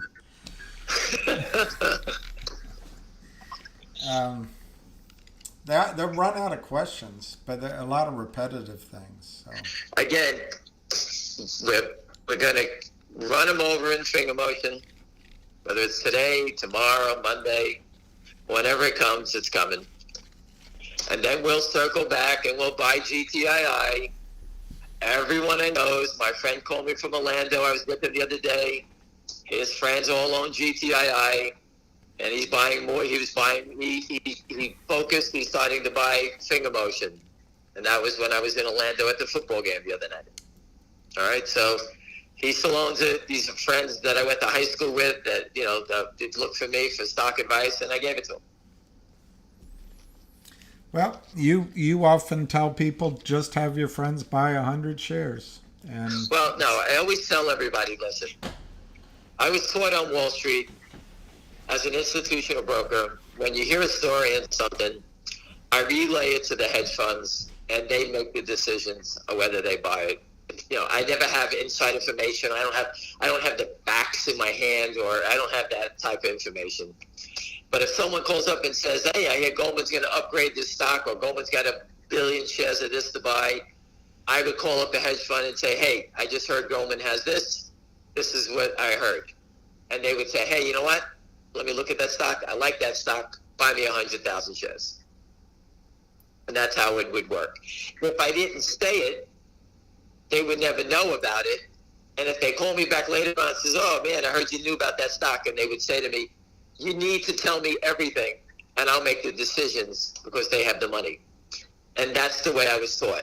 So in transforming that to a finger motion or a GTII, I says, I can't guarantee you you're going to win. I can't guarantee anything, but this is what I'm hearing. And if we are correct from what we see and from the proof that we see, that owning 100 shares of this will be worth your while. You don't want to not, if I told you to buy GameStop, which, by the way, I told a lot of people, and only a handful purchased it. And instead of saying just go buy 100 shares, I told them to own it. I never said buy 100 shares. So I refined my message and said, okay, the last time I told everyone to buy GameStop was 3 3/4. It went to $5.50. Everyone called me back and said, why didn't you push me to buy it? So now instead of pushing you to buy it, I'm saying, hey, just go buy 100 shares. What you do, what you buy, at least you're in it. If it wins, you make a lot of money on 100 shares. At least you own it. You got a story. You're part of it. If you don't do it, and it goes for $500 or $600, how did you not take a shot? Right? People go out and buy those super lottery tickets when there's a $1 billion thing. You know, I know guys that pay $500 out and buy $500 worth of tickets, and they never collect anything. So if you're going to roll the dice like that, how could you not buy 100 shares? And that's how I look at it. If you were going to buy a large position in GTII, would you do it all at once, a couple days, or spread it out over several days? Well, and GTII, where are we? 64 cents.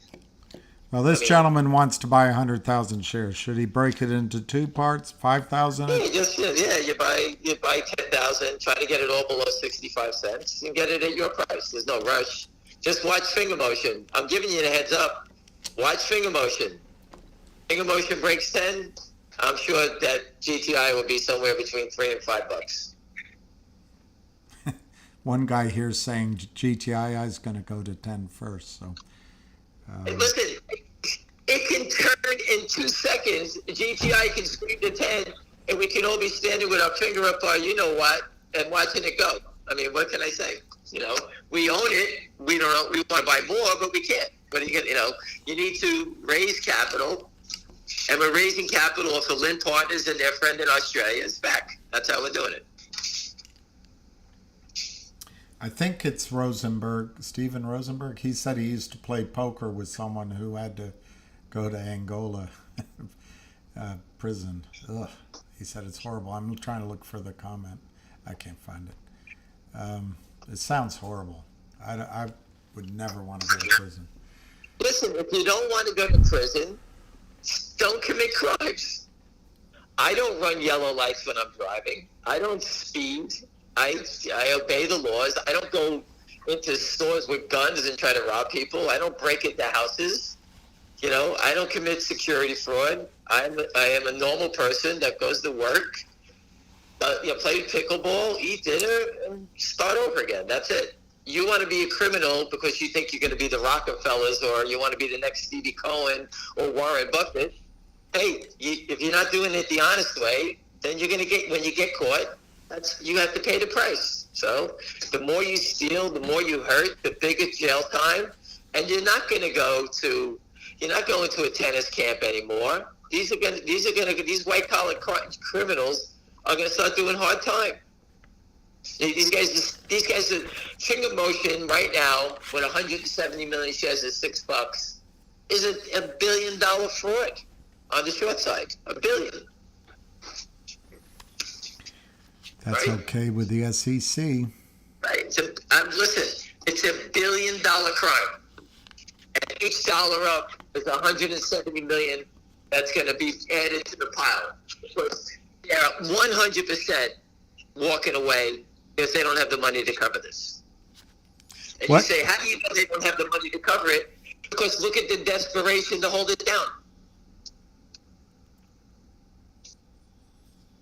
Does everyone understand that? I'm not sure, but one guy's asking when it goes up, what prevents them selling infinite amount of shares to keep it from going it up? That's a great question. And I'm going to answer it very easy for you. If they thought they can win, they let the stocks go higher. They can't let the stocks go higher, so they're telling you they cannot do what you just described that you want them to do. All right? If I can sell infinite amount of shares, why would I sell Finger below 6 where I could sell it at 10, 20? I'll make more money, right? Yeah. That's pretty easy. If they thought they can win, they let the stocks go higher. They cannot win, so they try to hold it down. And that's the panic that you're seeing in Finger Motion. You watched it when it got to 7. They drove it to 4 like the building was on fire. That is a panic because they're getting margin calls. They cannot let it go up. The slow march back up to here is being met with the same type of panic, but it's like a bullfight. You can see they're running out of gas. And I'll just let you know that I had 10 people call the SEC today, personal friends, call the SEC and file whistleblower complaints with the guy from Australia based on the data and the proof that they see. So eventually, these guys are going to get caught. So it's just a matter of when.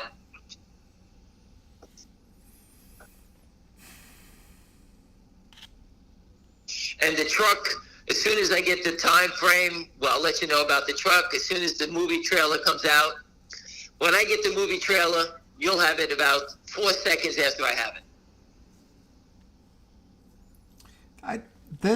There must be news out. I think this guy's reliable. He's saying do you have comments on the $1 trillion worth of shares that have been sold and not yet purchased I guess it's in the balance sheets of the 4 big banks? Yes, it's in the banks, yes. That's exactly what we've been saying. These positions, for example, E-Trade, Ameritrade, they're not getting delivery of the stock. They owe the liability to all their clients, all these shares. The banks are not naked shorting. It's done at hedge funds. And now the banks have all these problems, these unsettled trades. That's the liability. And that's why I said that they should attack the auditors, because all their financials are wrong. Because if they have to buy back those shares, they're all going to lose money. So if they can't afford to buy back the shares, who is going to buy back the shares? If the banks can't afford the banks have liability because all the investors that bought the stocks through those banks have IOUs. The banks need to call the short sellers up to get delivery, right? Right. That's the liability that we're talking about. Citadel is operating as a naked short outside the banking community, right? Right. They're the executioner. For being the naked short seller, Citadel, they pay all those banks a fee for their order flow, correct? Yes. So if you have an account at Morgan Stanley, they send the orders to Citadel. Who's committing the fraud? Morgan Stanley or Citadel? Both. It's Citadel. Morgan Stanley's past that. They get paid for selling them the order flow. The only thing Morgan Stanley is not doing is forcing settlement. When people buy Finger Motion, they should be saying, hey, whoever sold us these shares, whether it's Merrill, you need to deliver us the shares. That's what they're not doing. That's the bank's liability. Right. But the criminal activity is being done by Citadel, offshore, or out of the brokerage firms. The brokerage firms are making money from Citadel for their order flow. And that's how the whole crime works. Pretty easy. And when the shit hits the fan, Citadel is the one that's going to get the hammer, not Goldman Sachs, Morgan Stanley, because Citadel is the one that's doing it, not them.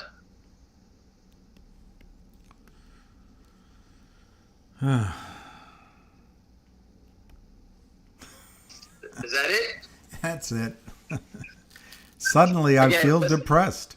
That's Rodney Dangerfield at the end of his... Nah, listen, again, the desperation to sell the stock down.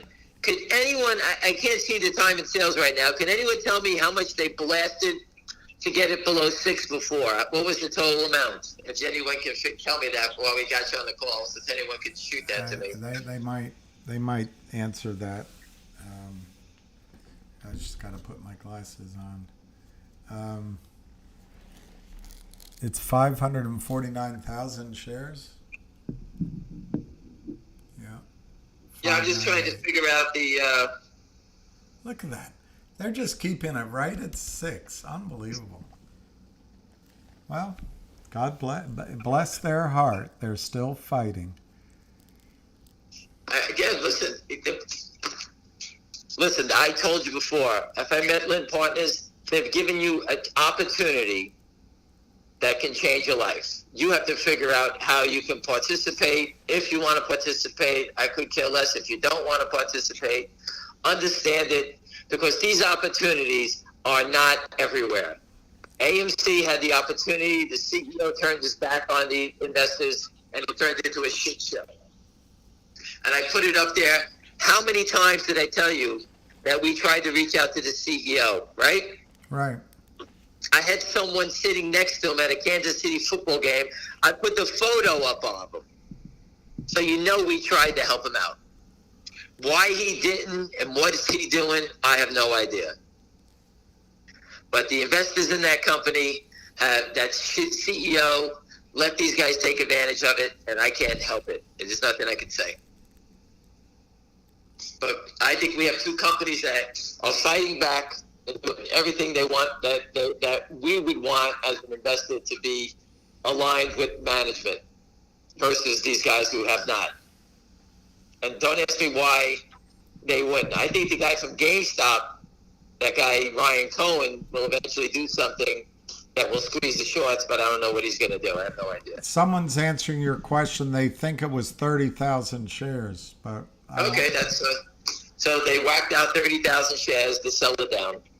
They wanted to make sure that the big bids, and that's why institutions sit there, because they know the shorts have to come down and whack them, because they know that those guys are taking the volatility out of the plays. Remember, the shorts need volatility. When a stock, say, goes sideways like you see, that brings in buyers. So Lynn is choking right now because there's no one selling. They are the only sellers, and they need to attack. But when they attack, all they're doing is selling more stock at a lower price. So they're basically, it's like those old Chinese handcuffs you put on your fingers. No matter what they do, it's just going to get tighter. They're stuck. One guy's saying it. No, it was 29,305 shares. All right, 30,000. I appreciate. Thank you very much. But please, those things are important to see, because you now know that these guys sold 30,000 shares lower, 30,000 shares to sell it, to knock out a bid. For what reason? To lose 10 cents or 15 cents? Yeah, it's $4,500. Wall Street's about pennies. These guys are tossing pennies around like, they toss around and take losses of 10 to 20 cents like it's no big deal.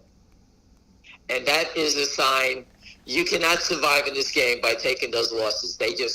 Everyone understands. If you were to, let's say, lose 2 cents on 30 trades in a row, think about that. It's, now you're down 60 cents. So the next trade you make, you got to make 60 cents just to get even on all those trades. Even though you broke even, you lost 2 cents. I broke even, I lost 2 cents, I lost 2 cents, I lost 2 cents. So sometimes it pays to make a nickel just to cover up that 2-cent loss in other names. Like, sometimes I bought IBM, and you know what? I didn't like the way it was acting. I sell it up 3 cents.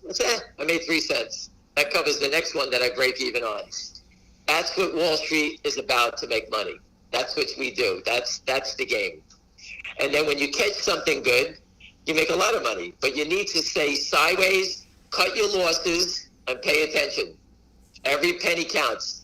And you can see in Finger Motion and GTII, the criminals are doing everything they can to lose money because they need to get you to panic to sell. That's all. They're willing to lose money to get you to panic to sell. That's what the game is. That's it. Why don't the shorts cover at 63 cents in GTII? It's so cheap. I agree. Guess what? Once they start covering, that makes the stock $1.50 then. They are the only sellers. Once they take their foot off the landmine, that's when the stocks explode. And that's why they don't cover. And that's what tells you that they're going to walk away from the trades.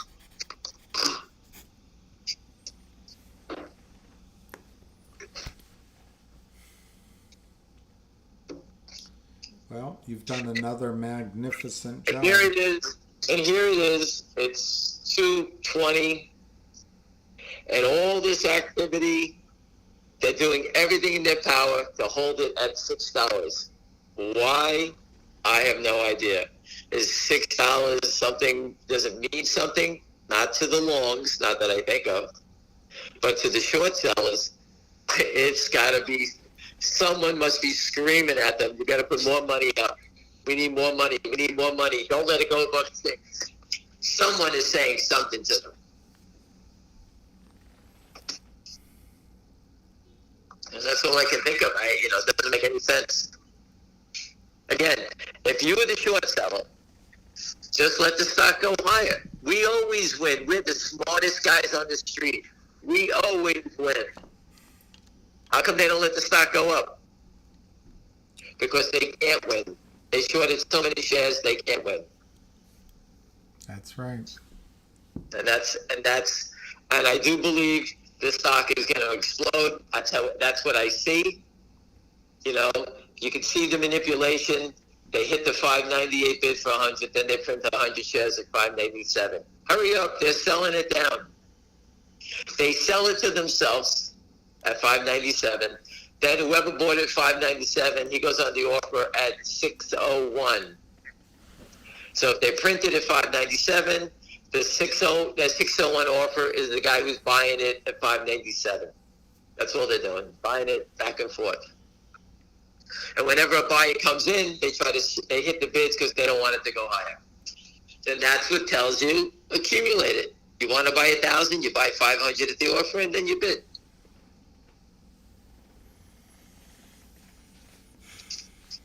Well, anything else? That's about it. Feel free, ask questions. This is, till tomorrow.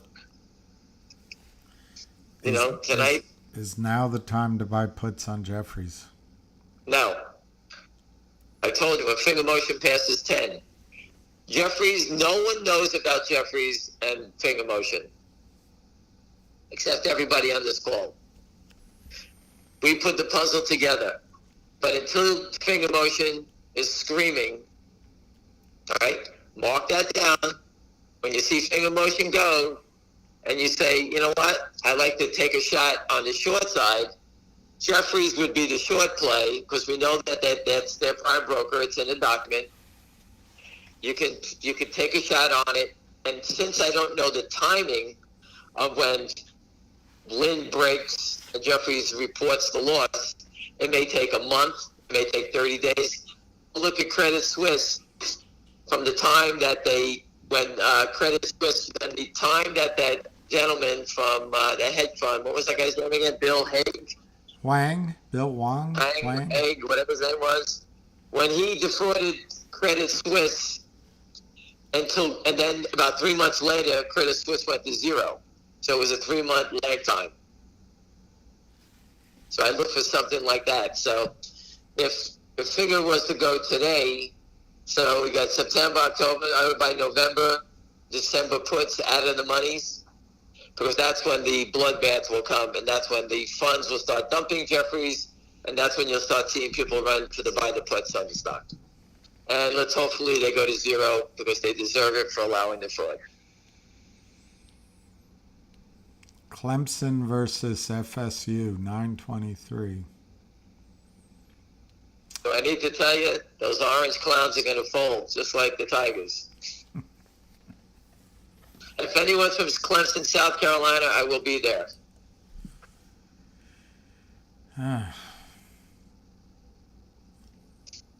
That's it. Everybody's cool, good, whatever. Accumulation is the word for investors. A little a day keeps the doctor away. The shorts need volatility. That's why you keep seeing them offering 300 shares, 200 shares. And then they try to trade it at 597. Oh my God, the world's ending. Hurry up and sell it. This is their game. All right? They're going nowhere fast. We all know about it. Meetings. Tomorrow I'll be in New York City having some meetings in Midtown. Anybody going to be around Midtown tomorrow? I'll be glad to sit down with you. Maybe we can sit outside Lynn's office and tell him with signs, or tell him we got a big net for him to jump. All right, here they come. They got 10,000 offered at 99 now. Hurry up. They're trying to make, and then what they do is, as soon as they show the 599, they offer in front of it. Why do they offer in front of it? Because they don't want you to take the 599. That's the spoof. The spoof, and then they jump in front of the spoof. They're trying to show you all while we're on the phone, hey, my God, there's sellers coming out. It's the same people every day. It's the same thing.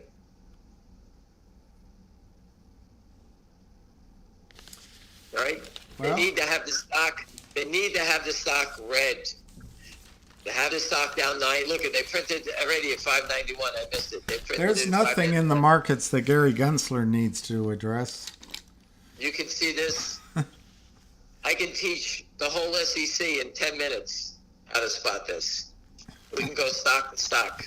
They have to go after cryptocurrencies. Yeah, they're after crypto, because the cryptos... Listen, I don't know, if you actually had $1 million in the bank, you got to be out of your bird. Go buy a cryptocurrency and keep it in your wallet. The banks shut down people. They take your money. What are you, crazy? You got to be nuts. This whole country is insane. If I had the money, I'd be living in Singapore or Dubai in a minute. The quality of life is 100 times better. And no crime. Right? Yeah. If you want to watch U.S. sports, just get yourself a nice cable provider. Pay a little extra, you'll get everything, right? Might even learn how to watch soccer, football. That'll never happen. But again, it's the same patterns. All they're doing is spoofing, crossing to get you to panic. Yeah. And the opposite of that is, everyone I teach, it's about accumulation. Accumulation always leads to higher prices. Spikes, never chase a spike.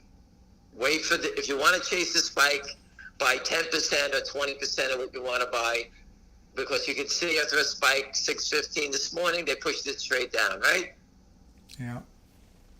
And it's the same pattern every time. I wish it could be different. It's the same pattern. It's the same thing every day. They can't let it go up, so they keep trying to force it lower. And they keep thinking that we're going to run out of people that want to buy the stocks. But again, fighting the world is not going to work.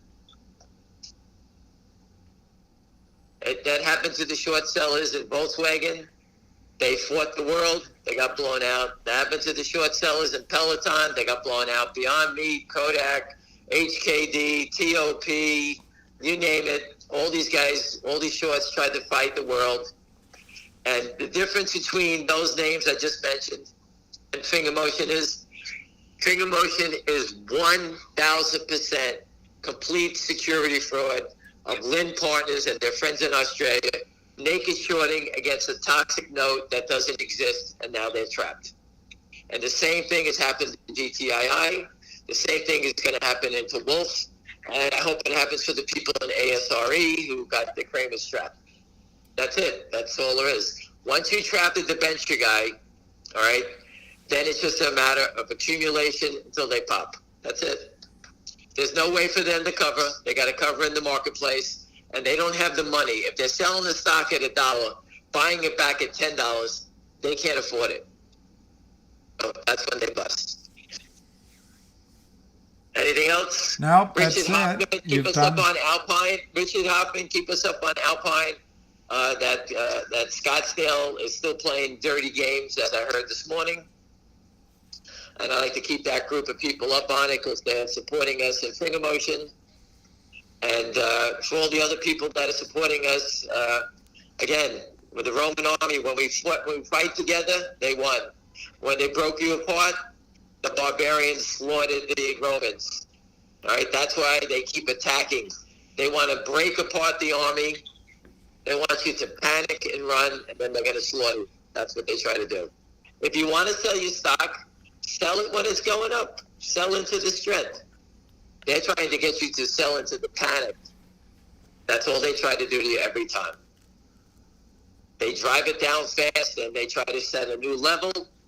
And we just keep saying there, we know what you're doing. We're just going to keep accumulating it so you can't do it anymore. And always pay attention. There's always a bag of tricks that we can do to try to expose these guys. You know, that doesn't go away. Again, public companies, it takes a little longer. But we know plenty of tricks that we can pull.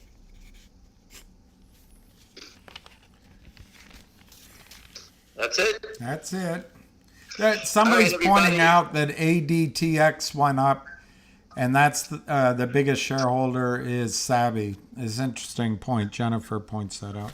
Jenny. Say it again.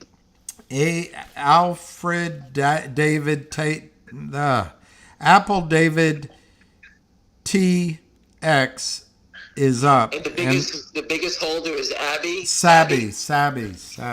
I'll bet you my kidneys that Savvy sold his stock already, shorted it, okay, and is now filed to own stock because he lent them money, but that stock has already been gone. So he never participated in any short squeeze. They all do the same thing. Interesting. As soon as they get it, they lock in the spread, laugh, say, fuck you, we stole your money, we don't give a shit what happens. We filed that we own it, so they're short in one account, long in the other account, shows that they own it, and then one day they just transfer the shares from one to the other. That's all they're doing.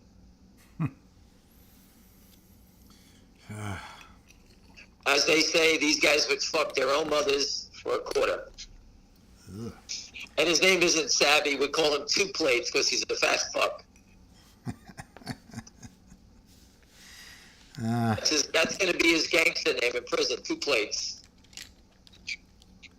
I can't wait till we win in one of these so we can stop going round and round and round and round. But that's what they want you to do. They want you to get tired, William. They want you to get tired. They want everyone to get tired. I've been doing this 23 years. Can you hear me tired? Am I tired? No, you're amazing. Well, get back to the front line and stop being, get to the front line. There's no running. Listen, Right. if you're going to run for the front line, William, put your name on your jacket so when they shoot you in the back, we know who you are. That's the old Civil War. Steve Rosenberg was a West Point guy, and I always tell him that if I was his platoon leader, I would send him out to the field every day and try to move the platoon away so we lose him. But he's the type of guy that comes back every time.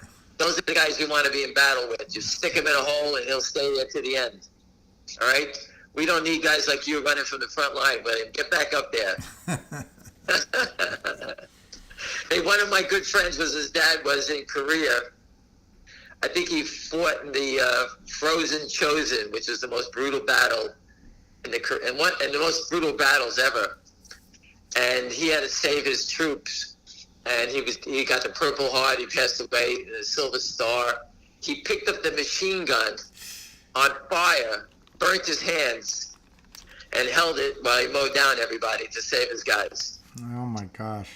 And I read that letter from the government when I saw my friend, and I couldn't believe what they described, what this guy did. Oh my gosh. I mean, so again, those are the type of people we need in this fight. These guys are scumbags. They deserve to belong in jail. They're trying to steal from your family, my family, and I'm not letting them do it. All right? After reading a guy like that, what he did to sacrifice his life to fight for to save other people's, I can't quit and let guys like Lynn Partners and that four idiots and that guy from Australia or the Kramers steal our money. I'm not letting that happen. I'm doing my part, and I hope you guys can. That's it. And I better do mine. Yeah, stop running. Put your name on. If I see your name on the front of your jacket, then I know. I'm going to know we have a runner. Yeah. Anyway, everybody, have a great day. You know, again, this game is almost over.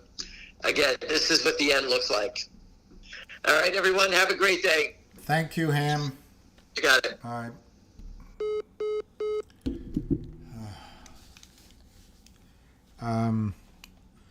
561,000, so 110,000 from when we started. It's 232. And I'm really in the mood to quit, not keep this call going, because I don't know what else there is to say. But if there's insisting, I guess I can stay on, but I'm really put money in Novo stock.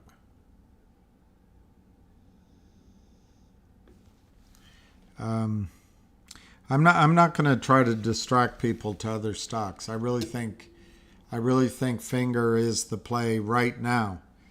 Next, in 10 days, if something hasn't happened, I'm willing to change my mind. But all of the action, all of the momentum, all of the story, all of the patterns, all of the weaknesses and strengths seem to indicate that Finger's on the verge of moving. So I think I am just going to, I'll look for a couple of things here, but I think I am just going to end it. I appreciate everyone joining. Ham said this is what the end feels like. I think this is what winning feels like. And I think we're going to see some winning soon. Of course, the problem with predictions, they're not promises, but we'll see. We'll see what happens. So I'm going to grab some lunch. I'm feeling drained. So anyway, tomorrow is tennis, and Ham will probably call for a call right during Djokovic's match, but hopefully we'll do it beforehand or afterward. And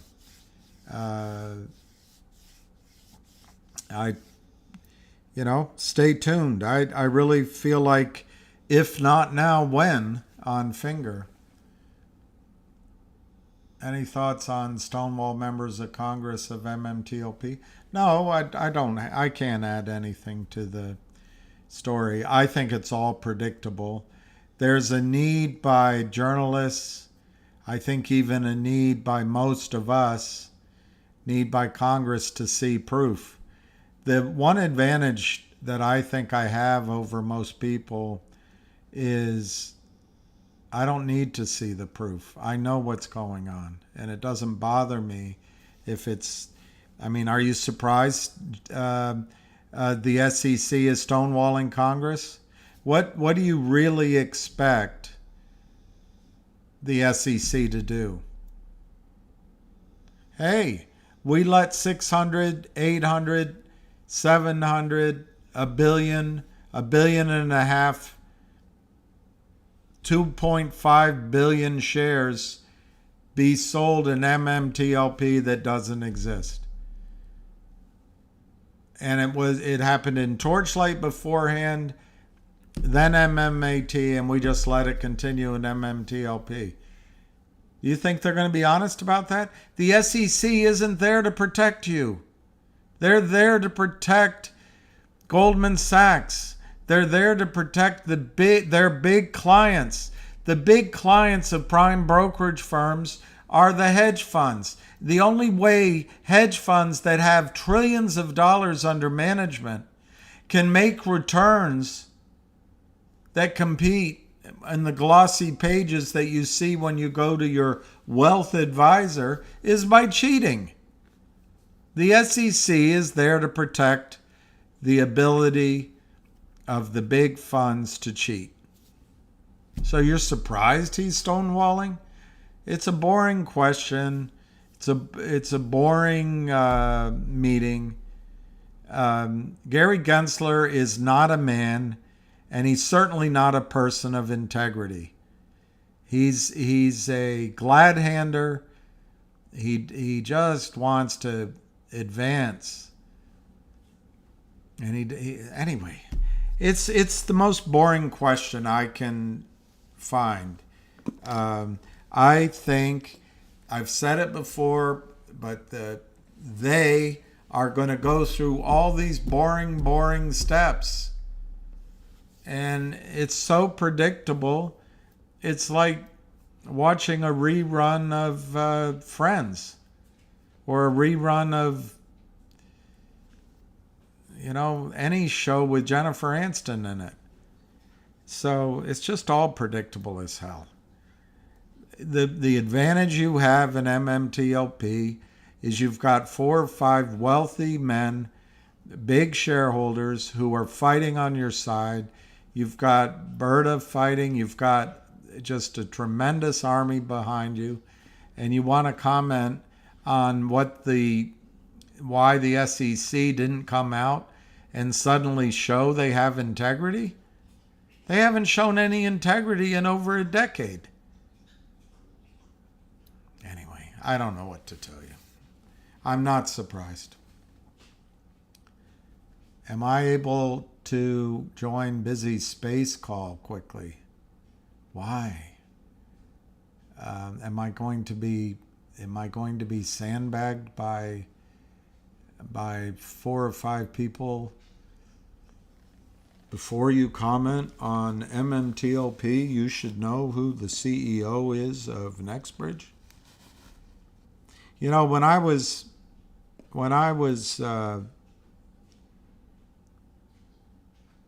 producing on Wall Street, my manager once told me, and I might have already told you this, but he said, Billy, when you start talking to the CEO of a company, you stop managing money. I don't need to know the name of the CEO to see what's going on. Well, then you need to understand the memo that was sent by NextBridge to FINRA in May. And if you don't understand that, how can your points of view be valid? Why do I need to know about a memo? Whatever induced you to keep a copy of an obscure document? I wanted to be a nurse. Who were these men?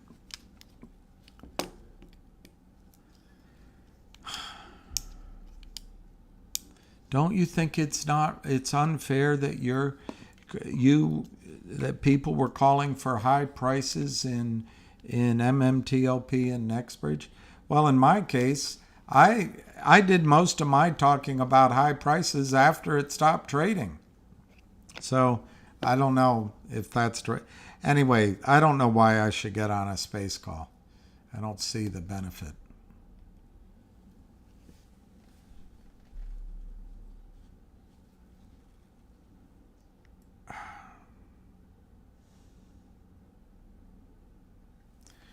My ears are ringing. I probably need to just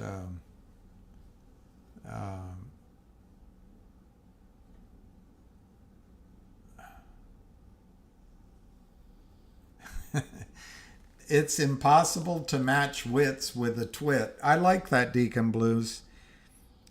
There's a better quote out there, although that's a good one.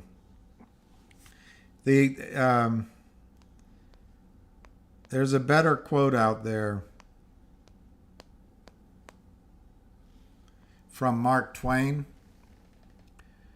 He says, oh God, my eyesight. There's one that's attributed to him, which I don't know that he actually said it.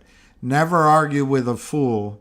They will lower you to their level and then beat you with experience. But the one, and the Bible says something about it.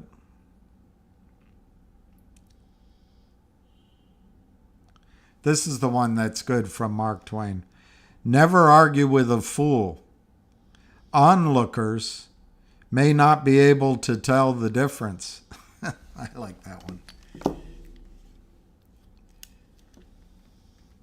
Yeah, I can't go on a call now. I just need to take a break.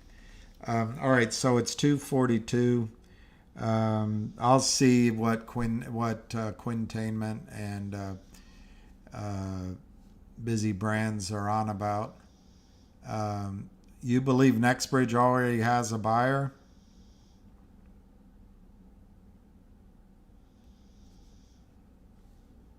You may be right, but no buyout is going to be successful until all the legal wrangling is done. I don't, call me skeptical, but I don't think a buyer will step in while the I don't know if there's a litigation pending on their Liz Pendens on their assets, but if there isn't, there will be. Oh, they have a buyer of their oil, not the company. Well, all right, that can be. Avoid arguments. The truth is axiom. It stands alone. Michael Naimi.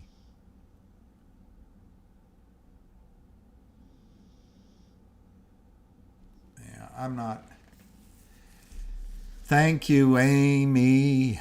What you gonna do? I think I'm in love with you for a while, maybe longer, if I could.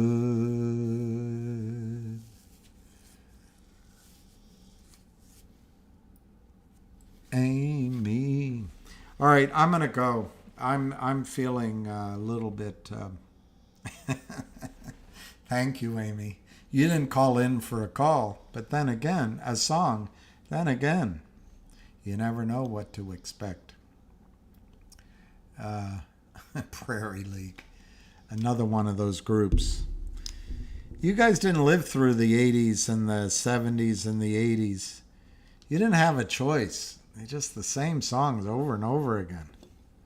But some of them you liked.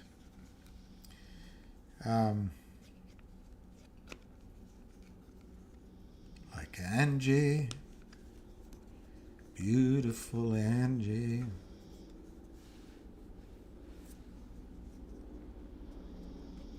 Oh, Jenny, you're the best.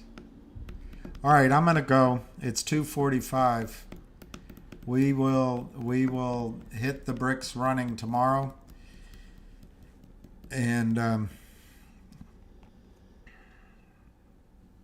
getting tired of waiting. But hey, we'll get through it. Yeah, I'll ask Ham about the Goomies. Tomorrow's another day. But the thing is, tomorrow will be today. All right, I'm going to run. So peace, love, and happiness. All my best to each of you. And what time tomorrow? I don't know. I'm guessing early because Djokovic comes on at 1:30. But really, Ham calls the shots. So I'd say noon. Probably noon. So Buenos Aires.